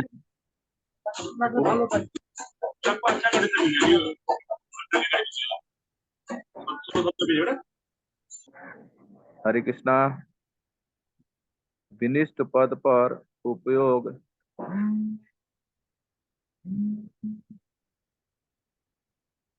विधि विधानों के पालन में किया जाए तो व्यक्ति को क्रमशः आत्मबुद्धि हो सकती है, किंतु जो अपने को योगी बताते हुए इंद्रिय तृप्ति के विषयों की खोज में लगा रहता है, वह सबसे बड़ा धूर्त है।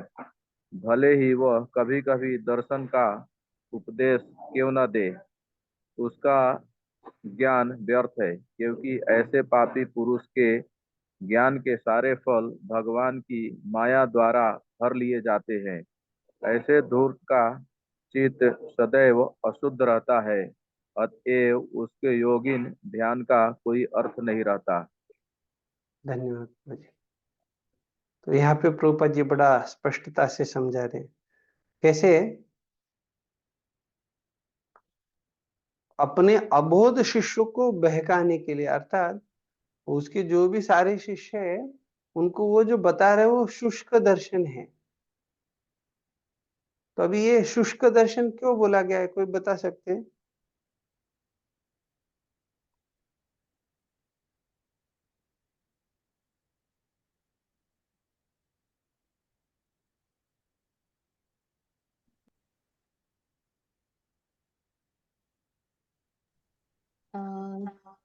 क्योंकि उनको कुछ रस नहीं आता प्रभु जी।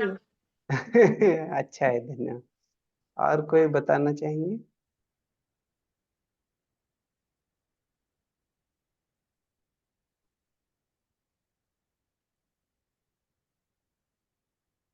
हाँ, स्वतंत्र सिंह क्यों बोलिए। हाँ, हरे कृष्णा प्रभु जी। अपने मन के अनुसार कहना, जो अपने हमारे मन को अच्छा लगता है वही चीज कहना। ओके, धन्यवाद। इंद्रिय सुख में रहते हैं। अलंकार को बोलिए। प्रभु जी 6 तरह के दर्शन होते हैं ना, न्याय, कर्म, न्याय, मीमांसा वगैरह जो रहते हैं, उसके रिगार्डिंग। उसके बारे में अच्छा है। तो यहाँ पे ये समझना चाहिए, इसको शुष्क बोला गया है क्योंकि ये जो है वो खुद पालन नहीं कर रहे, लेकिन बस उपदेश दे रहे हैं। तो इसलिए यहाँ पे जो बोला गया है कि ऐसे लोग अपने अबोध शिष्यों को बहकाने के लिए शुष्क दर्शन के विषय में व्याख्यान दे सकते हैं, लेकिन इस श्लोक के अनुसार वे सबसे बड़े धूर्त है। तो अबोध शिष्यों को इसलिए बोला गया है कि वो शिष्य नहीं समझ पा रहे हैं, ये तो बड़ा बड़ा बात कर रहा है, लेकिन समस्या क्या है, ये खुद पालन नहीं कर पाते हैं, तो इसलिए ये शुष्क दर्शन कहा गया है। और इसलिए प्रभुपाद जी कहते हैं कि वे सबसे बड़े धूर्त है।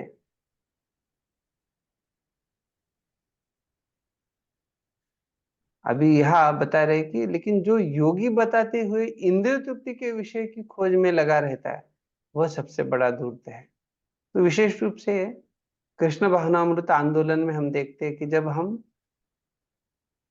इस योग मार्ग पे भक्ति योग में लगे हुए हैं, तो ये इंद्र तृप्ति की खोज या विषयों की जो खोज है, ये किस प्रकार से कोई एक भक्त जो है उसको प्रामाणिकता से प्रयास करके इससे दूर रहना चाहिए।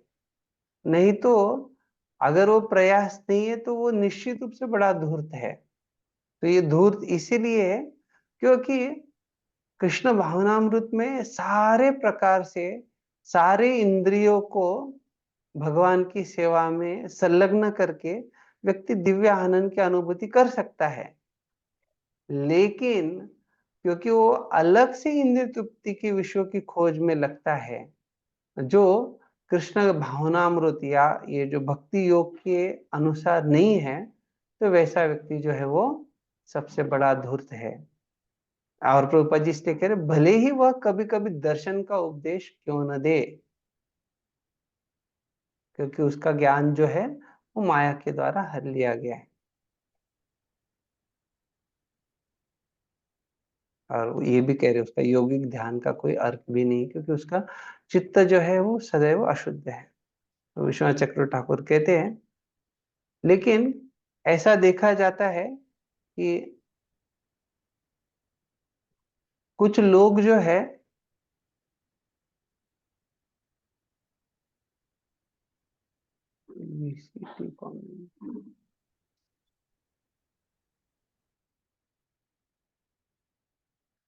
कुछ लोग जो है वो सन्यासी है और वो किसी भी प्रकार से उनके जो इंद्रियों के कार्यकलापों में नहीं है, बस आंखें बंद करके हुए है।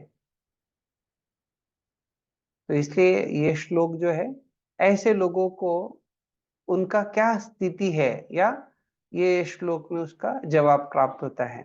अगर ऐसे कोई लोग हैं जो उनके किसी प्रकार के कार्य में नहीं है लेकिन आंखें बंद करके है, तो कह रहे कि ऐसे व्यक्ति जो इंद्रियों के कार्यकलापों को नियंत्रित किए हैं, जैसे वाचा है, हाथ है, कर्मेंद्रिया नहीं, तो ये जो 5 कर्मेंद्रिय है, हाथ, पैर, वाचा, गुद्द्वार और लिंग, ये जो है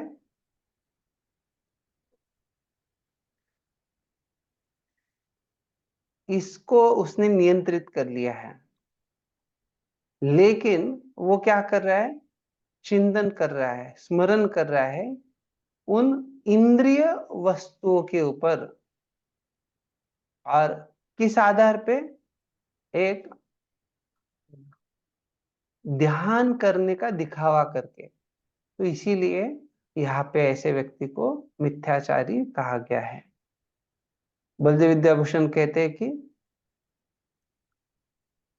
ऐसा सन्यासी मूर्ख ही है जो सारे इंद्रियों के कार्यकलापों को रोका दिया है, लेकिन फिर भी जो है वो इंद्रिय भोगों के विषयों के बारे में चिंतन करता है, जैसे ध्वनि हो, या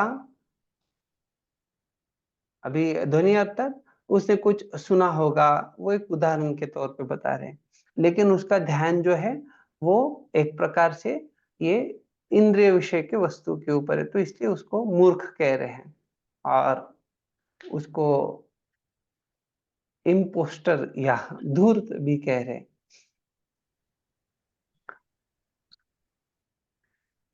तो ऐसा जो उसका स्मरण है इंद्रिय विषयों के वस्तुओं के ऊपर,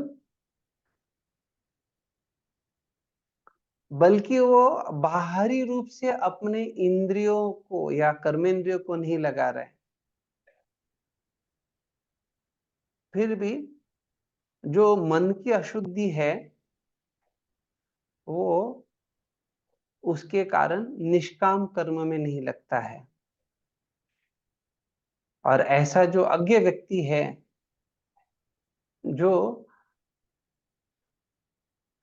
विषय वस्तुओं के प्रति उसका जो आकर्षण है उसको नियंत्रित करने का प्रयास कर रहा है, वो ज्ञान की प्राप्ति नहीं कर सकता, बल्कि उसको इच्छा है ज्ञान प्राप्ति करने का, लेकिन क्योंकि वो इस प्रकार से निष्काम कर्म में नहीं लगा है, तो निश्चित रूप से उसको ज्ञान प्राप्त नहीं होता, और इसलिए ऐसा व्यक्ति जो है ये मिथ्याचारी है।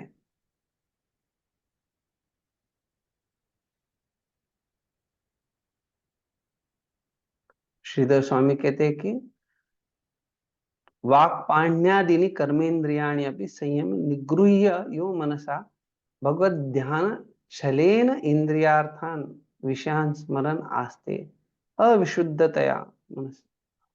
तो कह रहे कि वाक पाणी अर्थात जो वाचा है, वाणी है, और हाथ, तो वाणी के द्वारा हाथ और अन्य जो कर्मेंद्रिय है उसके द्वारा उनको अपि संयम में, उनको नियंत्रित करके निगृह्य,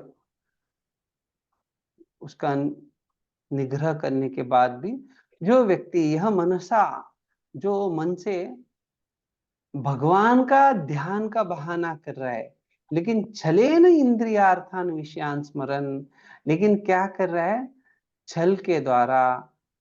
छल क्या हो गया, भगवान का ध्यान दिखा रहा है सबको, लेकिन उसका मन कहाँ पे लगा हुआ है, इंद्रियार्थान विषयान स्मरण, तो इंद्रियों के जो विषय वस्तु है उनका वो स्मरण कर रहा है। आस्ते अविशुद्धतया मनसा आत्मनि स्थैर्याभावात् स मिथ्याचारः कपटाचारः दाम्भिक उच्यते इत्यर्थः। तो इसलिए कह रहे कि अविशुद्धतया मनसा, क्योंकि उसका मन जो है वो अशुद्ध होने के कारण, और आत्मनि स्थैर्याभावात, उसका जो है अभी मन अशुद्ध है और उसके कारण से उसका आत्मा में स्थिरता नहीं है। तो ऐसा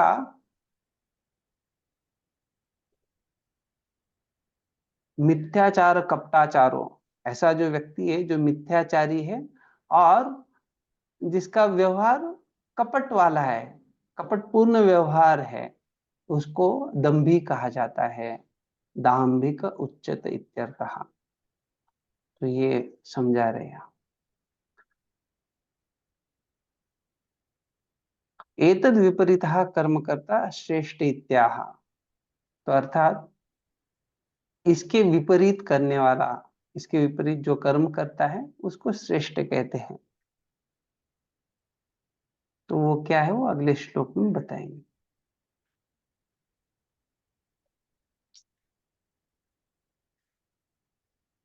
यस्त्विन्द्रियाणि मनसा नियम्यारभते अर्जुन कर्मेन्द्रियैः कर्मयोगम् असक्तः स विशिष्यते।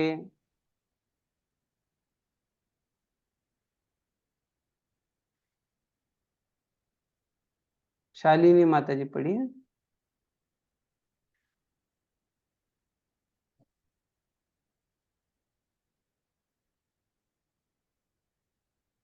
वैकुंठ सेवक प्रभु, संजीव सिंह प्रभु,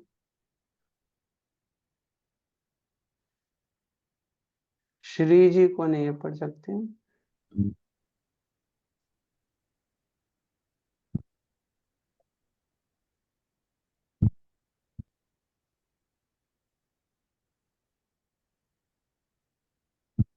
रक्षा कृपलानी, मैं पढ़ू प्रभु महावीर ठाकुर। हाँ पढ़िए। तात्पर्य पढ़ो प्रभु, अनुवाद के तात्पर्य प्रभु। अनुवाद।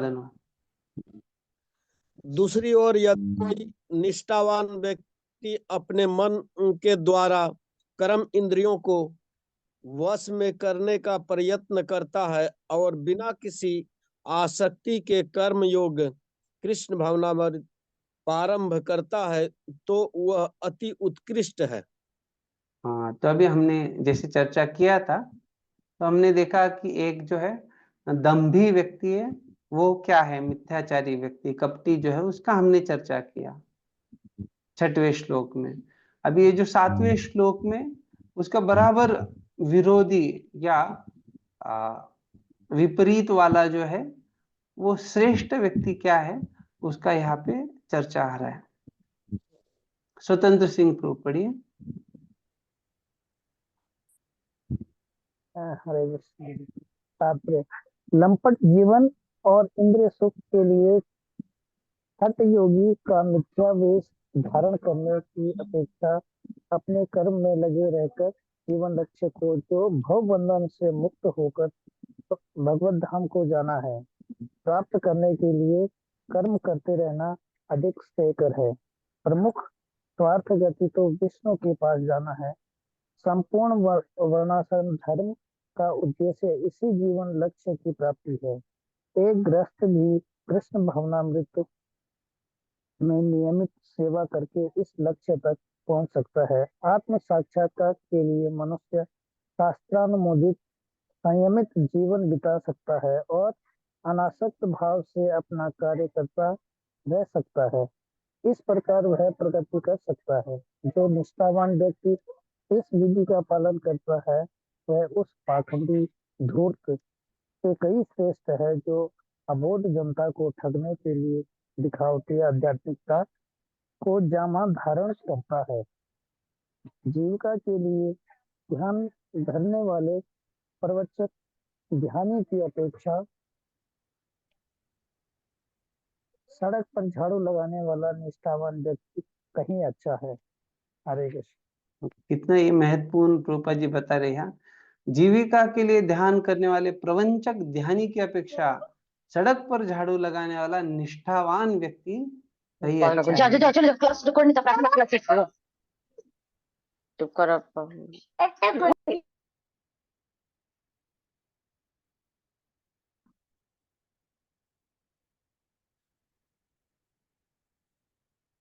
तो यहाँ पे हम देख सकते हैं किस प्रकार से विश्वनाथ चक्र ठाकुर कह रहे हैं कि पहले की तुलना में जो गृहस्थ, जो सन्यासी नहीं है लेकिन वो शास्त्रानुमोदित कार्यों में किसी फलों की आसक्ति रखे बगैर कर्म कर रहा है, तो निश्चित रूप से श्रेष्ठ है। तो रामानुजाचार्य कहते हैं ऐसा व्यक्ति जो ज्ञान का अनुशीलन कर रहा है उससे भी श्रेष्ठ है, क्योंकि इस मार्ग से वो गलत राह पे नहीं जाएगा। इस प्रकार से वो बताते हैं। बलदेव विद्याभूषण इसमें स्पष्टता देते हैं, ऐसा व्यक्ति श्रेष्ठ है क्योंकि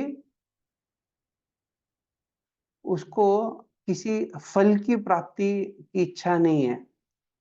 वो इस योग के पालन में, इस पद्धति के पालन में लगा हुआ है और वो अपना इंद्रियों के द्वारा ये कर्मों में लगा है। उसमें वो नियमितता है, अर्थात रेगुलेटेड सेंस कंट्रोल, जो नियमित रूप से वो मन और इंद्रियों को उसने संयमित किया है। और उसका जो लक्ष्य है कि किस प्रकार से आत्म साक्षात्कार प्राप्त, तो उसको लक्ष्य की स्पष्टता है। वो जो शास्त्रों के विधि विधान है उसके अनुसार कार्य कर रहा है। वो अपने मन इंद्रियों को संयमित करते हुए जो बताया हुआ गया मार्ग है उसमें वो नियमित रूप से, जो नियमित इंद्रिय तृप्ति अनुमोदन किया गया, बताया गया, अनुमति, वो करते हुए आगे बढ़ रहा है। तो ऐसा व्यक्ति जो है वो निश्चित रूप से ज्ञान के स्तर से भी वो उच्च स्तर पे है। इतना ही अंतर है कि वो जो स्तर है वो धीरे धीरे पालन करके वो भविष्य में उस स्तर को प्राप्त कर लेगा।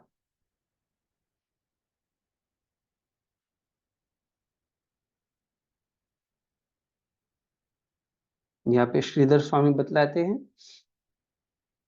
यस्तु ज्ञानेन्द्रियाणि मनसा नियम्य ईश्वर प्रवणानि कृत्वा कर्मेन्द्रियैः कर्म रूपम योगम उपायम आरभते अनुतिष्ठति। तो यह कह रहे कि जो कोई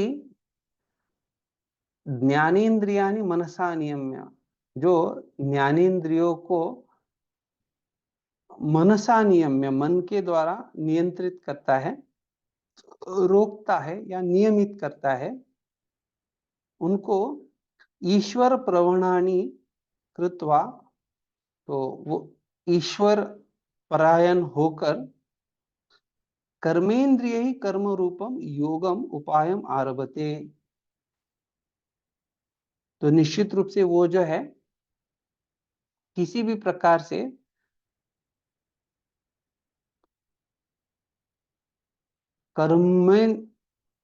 कर्मेंद्रियों के द्वारा कर्म रूप योग, कर्म रूपम योगम उपायम, जो कर्म रूप योग है वो उस उपाय का आरभते अनुतिष्ठति, उसको शुरुआत करते हैं, उसका अनुष्ठान करते हैं। किस प्रकार से? असक्तः फलाभिलाषा रहितः सन, तो वो जो है वो बिना कोई आसक्ति के और बिना कोई फल की अभिलाषा करते हुए वो ऐसे कर्मेंद्रिय ही कर्म रूपम योगम, वो कर्मेंद्रियों को कर्मेंद्रियों के द्वारा जो है इस कर्मरूप योग में लग जाते हैं या उसको आरंभ कर देते हैं।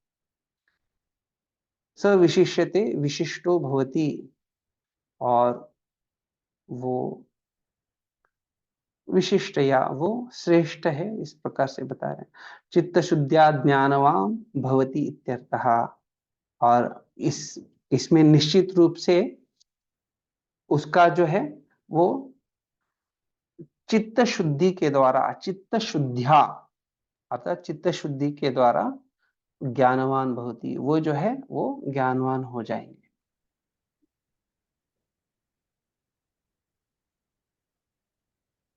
यस्माद एवं तस्माद, क्योंकि इस प्रकार से है, तो अभी अगला श्लोक में वो बता रहे हैं क्या करना चाहिए।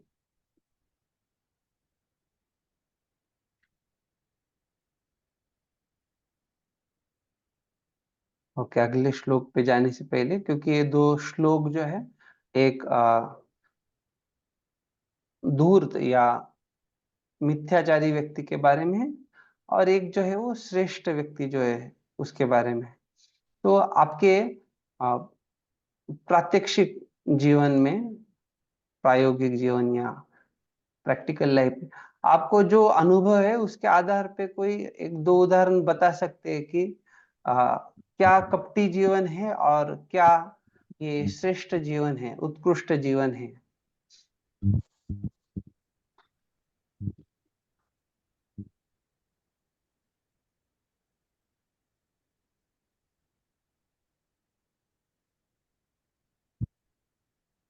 हरे कृष्णा। हाँ प्रभु जी, बोलिए। मेरा एक क्वेश्चन है, पूछ सकते हैं क्या? पहले ये प्रश्न का जवाब दीजिए, हम बाद में आखिरी में क्वेश्चन लेंगे। ठीक है।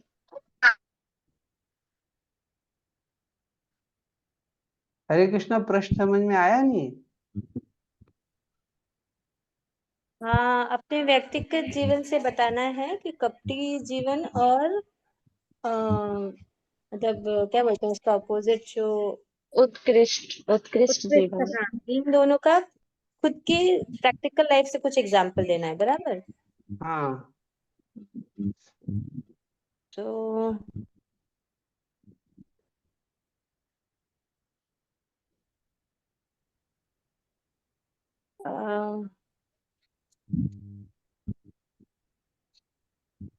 पता नहीं प्रभु जी कैसे फ्रेम करने का, कैसे बताने का। आप कुछ बताइए या फिर कोई और बताए तो शायद दिमाग चले थोड़ा। अभी यहाँ पे प्रभुपाद जी ने इतना सुंदर उदाहरण दिया है। प्रभुपाद जी बता रहे हैं कि जीविका के लिए ध्यान करने वाले प्रवंचक ध्यानी, ये हो गया जो हो गया कपटी व्यक्ति है। उसकी तुलना में प्रभुपाद जी कह रहे हैं कि सड़क पर झाड़ू लगाने वाला निष्ठावान व्यक्ति वो कहीं अच्छा है। अतः तो सड़क पे झाड़ू लगाने वाला लेकिन निष्ठावान व्यक्ति है, तो प्रभुपाद जी समझा रहे कैसे ये श्रेष्ठ है। हाँ, पर आप हमारे जीवन से बोल रहे थे ना, तो हम तो वो साधु नहीं है जो कपटी है, तो बस वही सोच रही थी, खुद के लाइफ का क्या एग्जाम्पल सोचे, वो सोच रही थी मैं। उदाहरण अर्थात हमें ये स्पष्टता होना चाहिए कि कैसे हम ये श्लोक को अच्छे ढंग से समझ सकते हैं। हाँ, तो ये तो बहुत अच्छा है प्रभु जी की, मतलब ढोंगी नहीं कभी बनना है नो। हाँ, पीपल आर, कभी आजकल ये हो बहुत सारी जाता है ऐसी कि बाबा है स्पष्ट कि रूप से देखा जाए तो कभी कभी लोग जो है वो आ, ये बोला जाता है उनको कि आपको जो है केवल भगवान को भोग लगाया हुआ प्रसाद खाना है, ये स्पष्टता रहता है। लेकिन जब ऐसा अवसर आता है कि उनको समझ में आ जाता है कि अरे कहीं तो बड़ा फीस्ट या कुछ आइसक्रीम और क्या क्या मिलने वाला है, तो वो वहां पे उनका वो समझौता कर लेते हैं वो किसी अन्य अन्य कारण से। तो ये हो गया कपट की पता है हमें ये नहीं करना है, फिर भी व्यक्ति कर रहा है। तो उसके तुलना में वो व्यक्ति अच्छा कि जो वो स्पष्टता से कहता है कि हम तो ये पालन नहीं कर पाते, जब जब संभव है तब पालन करते हैं, और जब नहीं होता वो स्पष्टता से बोलते हैं अरे हाँ ये तो हमें संभव नहीं, हम बड़े पतित है। तो क्योंकि उसको स्पष्टता है कि मैं पतित हूँ, तो उसको आशा है कि वो आगे बढ़ सकता है। जिसको लग रहा है कि मैं इतना ऊपर पहुंचा हुआ हूँ और सबको बताया हुआ है कि हम इतने ऊपर पहुंचे हुए हैं, तो ऐसे व्यक्ति के प्रगति की आशा नहीं रहती है। क्यों? क्योंकि वो कपटी बन गया है। तो इसलिए प्रभुपाद जी कह रहे कि एक धूर्त व्यक्ति और ये जो दूसरा उत्कृष्ट व्यक्ति है, तो व्यक्ति को चाहिए कि ऐसे धूर्त आचरण से सावधान रहे। निजी जीवन में या जैसे भी ऐसे अलग अलग अनुभव आते हैं, तो उसमें हम अगर सतर्क हो जाए तो वो हमारे भक्तिमय जीवन के लिए बड़ा लाभदायक होता है।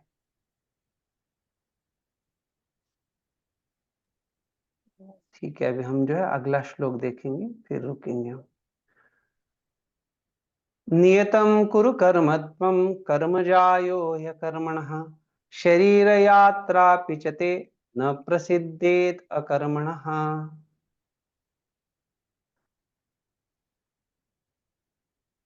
क्रांति जगताप पढ़िए। हाँ प्रभु जी, हरे कृष्ण। मैं बोल अपना अपना नियत कर्म करो, क्योंकि कर्म न करने की अपेक्षा कर्म करना श्रेष्ठ है। कर्म के बिना तो शरीर निर्वाह भी नहीं हो सकता। धन्यवाद। तो यहाँ पे हम देखते हैं कि किस प्रकार से भगवान जो है पहले कुछ मिथ्याचार या संन्यासनात् एव वो सारा जो चर्चा हुआ, तो यहाँ पे स्पष्टता दे रहे नियतम कुरु कर्मत्वम। तो अर्थात व्यक्ति को जो है अकर्म की तुलना या कर्म न करने की तुलना नियत कर्म करना जरूरी है। क्यों? क्योंकि अगर वो निष्क्रिय बन जाएगा तो वो अपना शरीर को भी नहीं चला पाएगा, शरीर निर्वाह भी नहीं हो सकता है। इस प्रकार से वो बता रहे हैं। यहाँ पे जो है श्रीधर स्वामी समझाते हैं नियतम नित्यम संध्योपासनादि कर्म कुरु। जैसे ध्यायस्तुवांस्तस्य यशस्त्री संध्या संध्योपासना, तो ये कर्म कुरु, ये निश्चित रूप से कर्म करना चाहिए। यस्मात् अकर्मणा कर्माकरणात् सकाशात् कर्म जायो अधिकतरम। अर्थात कर्म न करने की अपेक्षा में सकाशात कर्म जायो या अधिकतरम, वो जो है कर्म करना अधिक उत्तम है। अन्यथा अकर्मणः सर्व कर्म शून्यस्य तव शरीर निर्वाहोपि न प्रसिद्धेत न भवेत। अर्थात नहीं तो अन्यथा ये जो अकर्म है, अर्थात सर्व कर्म शून्यस्य, अगर कोई सारे कर्मों को छोड़ दिया तो उस व्यक्ति का तब शरीर निर्वाह हो भी, उसका शरीर निर्वाह भी नहीं हो सकता है। यह समझा रहे हैं। विश्वनाथ चक्र ठाकुर कहते हैं कि इसलिए जो है आपको जो दैनंदिन आदिष्ट कार्य है शास्त्रों में बताए हुए संध्या वंदनम, वो सारे आपको करना चाहिए। और ये कर्म संन्यास के तुलना में श्रेष्ठ है। आप अगर कार्यों को कर्म त्याग कर दोगे तो आप शरीर निर्वाह भी नहीं कर पाएंगे।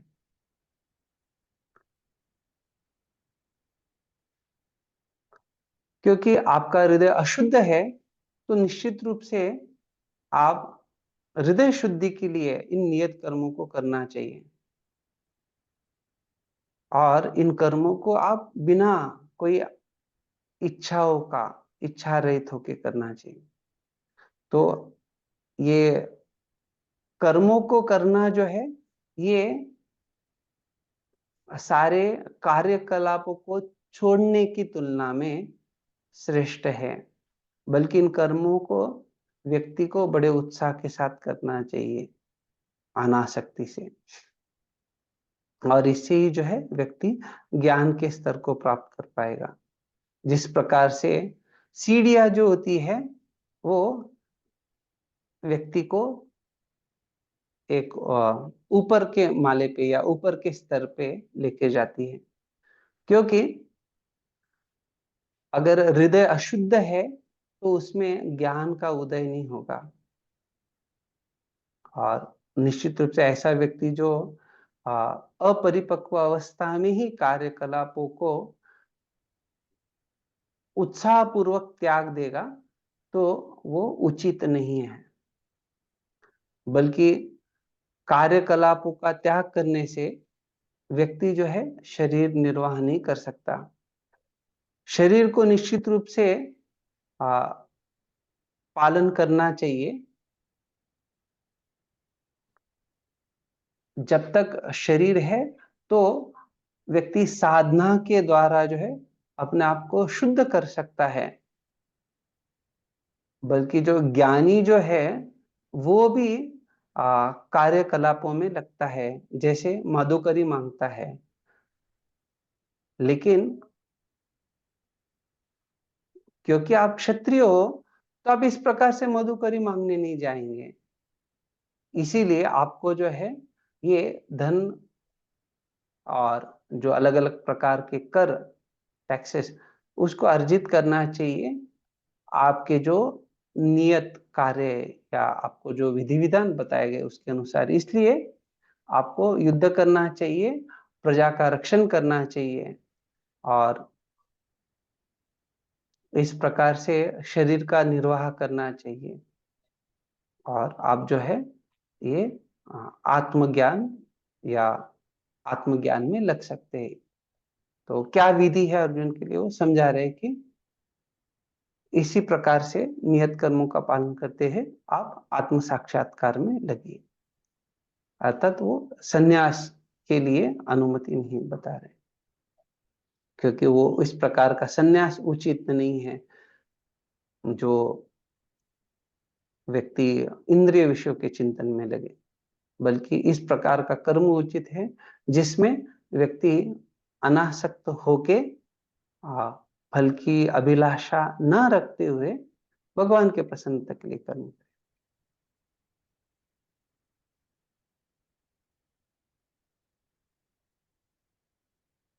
ओके, पीयू माता जी ये तात्पर्य पढ़िए।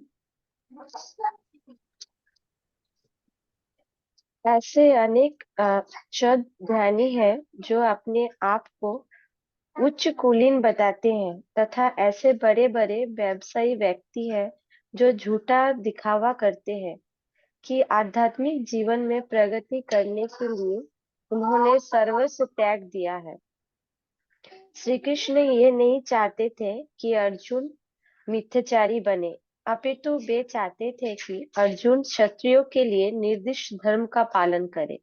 अर्जुन गृहस्थ था और एक सेनानायक था, अतः उसके लिए श्रेयस्कर था कि वह उसी रूप से गृहस्थ क्षत्रिय के लिए निर्दिष्ट धार्मिक कर्तव्य का पालन करे। ऐसे कार्यों से संसारी मनुष्य का हृदय क्रमशः विमल हो जाता है और वो भौतिक कलमश से मुक्त हो जाता है। देह निर्वाह के लिए किए गए तथाकथित त्याग, संन्यास का अनुमोदन ना तो भगवान करते हैं और ना कोई धर्मशास्त्र ही। आखिर देह निर्वाह के लिए कुछ न कुछ करना होता है। भौतिकवादी वासनाओं की शुद्धि के बिना कर्म का मनमाने ढंग से त्याग करना ठीक नहीं। इस जगत का प्रत्येक व्यक्ति निश्चित ही प्रकृति पर प्रभुत्व जताने के लिए अर्थात इंद्रिय तृप्ति के लिए मलिन प्रवृत्ति से ग्रस्त रहता है। ऐसी दूषित प्रवृत्ति को शुद्ध करने की आवश्यकता है। नियत कर्मों द्वारा ऐसा किए बिना मनुष्य को चाहिए कि तथाकथित आध्यात्मवादी योगी बनने तथा सारा कर्म छोड़कर अन्य पर जीवित रहने का प्रयास ना करें। हरे कृष्ण। धन्यवाद। तो यहाँ पे हम स्पष्टता से देख पा रहे हैं जैसे प्रभुपाद जी ये बता रहे कि कोई व्यक्ति जो है संसारी मनुष्य का हृदय कर्मशः विमल हो जाता है। तो अर्थात वो संसारी मनुष्य क्यों न हो, संसार में लगा हुआ आपने, लेकिन वो अगर शास्त्रों के निर्देशों का पालन करेगा तो धीरे धीरे शुद्ध हो जाएगा। लेकिन अगर कोई संन्यास की भावना रखता है या सब कुछ छोड़ने की भावना रखता है, अकर्म की बात करता है, लेकिन कैसे वो उसके आधार पे पैसा कमाना चाह रहा है, उसके आधार पे देह निर्वाह करना चाह रहा है, तो उसलिए वो अनुमति नहीं दिया जा रहा है। इसलिए कह रहे कि नियत कर्मों द्वारा ऐसा किए बिना मनुष्य को चाहिए कि तथाकथित अध्यात्म योगी बनने का तथा सारा काम छोड़कर अन्यों पर जीवित रहने का प्रयास न करे। तो ये इसका खंडन किया गया है। तो अर्थात जो कुछ है व्यक्ति को भगवान ने जो आदेश दिए, शास्त्रों के अनुसार जो बताया गया, उसके अनुसार पालन करना वो उसके लिए उचित है। और विशेष रूप से प्रभुपाद जी जैसे बता रहे कि वो क्षत्रिय के लिए जो निर्दिष्ट है उसको अर्जुन को करना है, ये बता रहे। आपको किसी को कुछ जिज्ञासा है? अगली कक्षा में हम 9वें श्लोक से चर्चा करेंगे।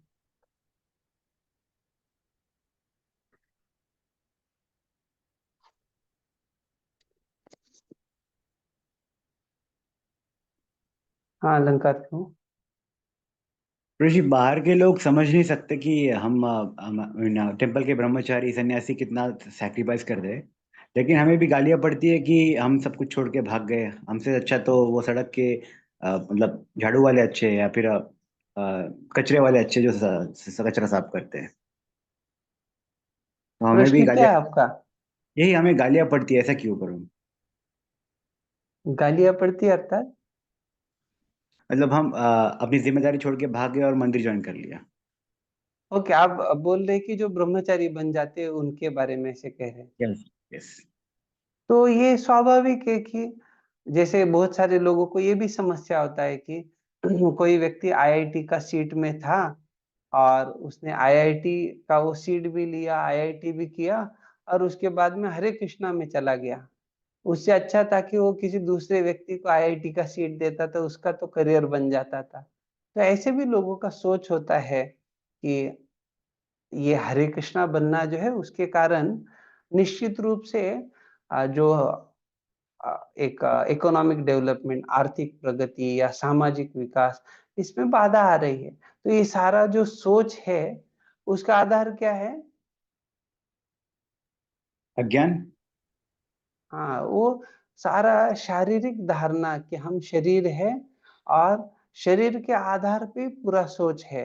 लेकिन जब हम देखते हैं कि शरीर जो स्थूल शरीर है उससे भी ऊपर बाकी अन्य चीजों का चर्चा होता है, मन बुद्धि अहंकार, और ये लोग स्वीकार भी करते कि इससे भी ऊपर कुछ है।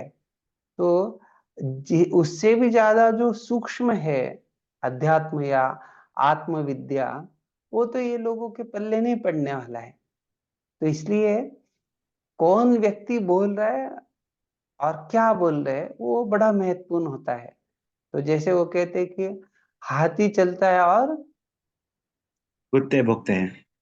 तो अगर कुत्ते भौंकते हैं और हाथी सोचता है कि ये कुत्ता मेरे ऊपर क्यों भौंका, और वो सोचेगा कि नहीं मैं कुत्ते को ढूंढ के कुत्ते के पीछे भागूंगा, तो वो काउंसलिंग करना हाँ है, कुत्ते का काउंसलिंग करना है। हाँ, तो वो उतना उचित नहीं है।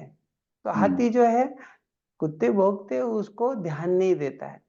तो उसी प्रकार से निश्चित रूप से अगर कुछ ऐसा विवादात्मक चर्चा है जहाँ पे उसको एड्रेस करना चाहिए, जिसको बोलना चाहिए, वहां पे हमें ये स्पष्टता देना चाहिए किस प्रकार से जो भी व्यक्ति, वो आईआईटी का सीट वाला हो या अन्य सीट वाला हो या साधारण भी व्यक्ति है जो ज्यादा पढ़ाई लिखाई नहीं किया लेकिन आध्यात्मिक मार्ग में जुड़ा है, पूर्णतया संलग्न हो गया है, उसका जो योगदान है उसका खुद के लिए, उसका बाकी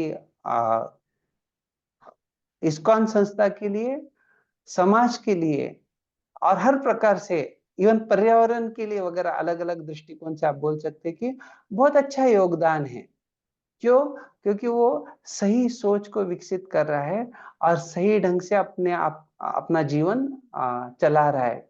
देखा जाए तो बाहर के जो लोग हैं जो बड़ी बड़ी बातें करते हैं वो तो पर्यावरण भी अच्छे से नहीं रख पाते, अर्थात उनके कारण वो कहा जाता है कि जो सबसे बड़ा समस्या है पर्यावरण के लिए वो एक ही जो स्पेसीज या योनि है उसके कारण, और वो कहते हैं वो मनुष्य योनि है, अर्थात मनुष्य के कारण ही पर्यावरण में असंतुलन है। ऐसे हम जितना गहराई में देखेंगे तो स्पष्टता आएगा कि आधुनिक विज्ञान, आधुनिक प्रगति, आधुनिक शैक्षणिक प्रणाली, आधुनिक जो सोच है, जो वेदों के आधार पे नहीं है, जो कुछ अलग प्रकार का ज्ञान देता है, केवल शारीरिक तुष्टि का, ये सारा जो है ये गलत है। और ये वो व्यक्ति सिद्ध करा सकता है और उसके जो परिणाम है वो बड़े खराब है। लेकिन जो भक्ति में लग गया है वो निश्चित रूप से हर प्रकार से, हर स्तर पे वो उच्चतम स्तर हो, क्योंकि उच्चतम स्तर पे कार्य कर रहा है तो नीचे वाले बाकी स्तर भी जो है वहां पे लाभ ही लाभ है। अर्थात क्योंकि वो भक्ति कर रहा है तो उसके कारण पर्यावरण को भी अच्छे से संभल रहा है।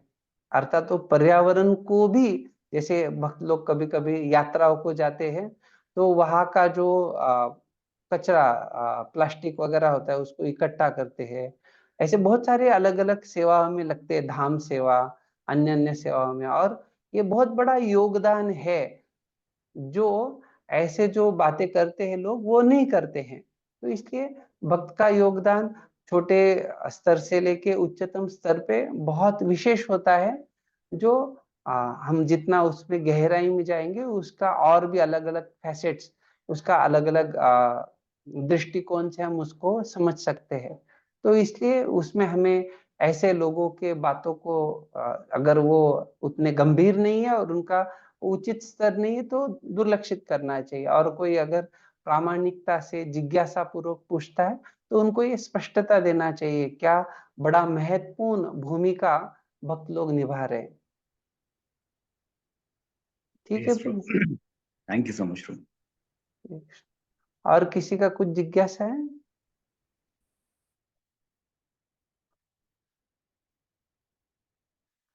ठीक है, तो हम जो है अगली कक्षा में ये जो श्लोक संख्या 9 है, यज्ञार्थात कर्मणोऽन्यत्र, इससे शुरुआत करेंगे।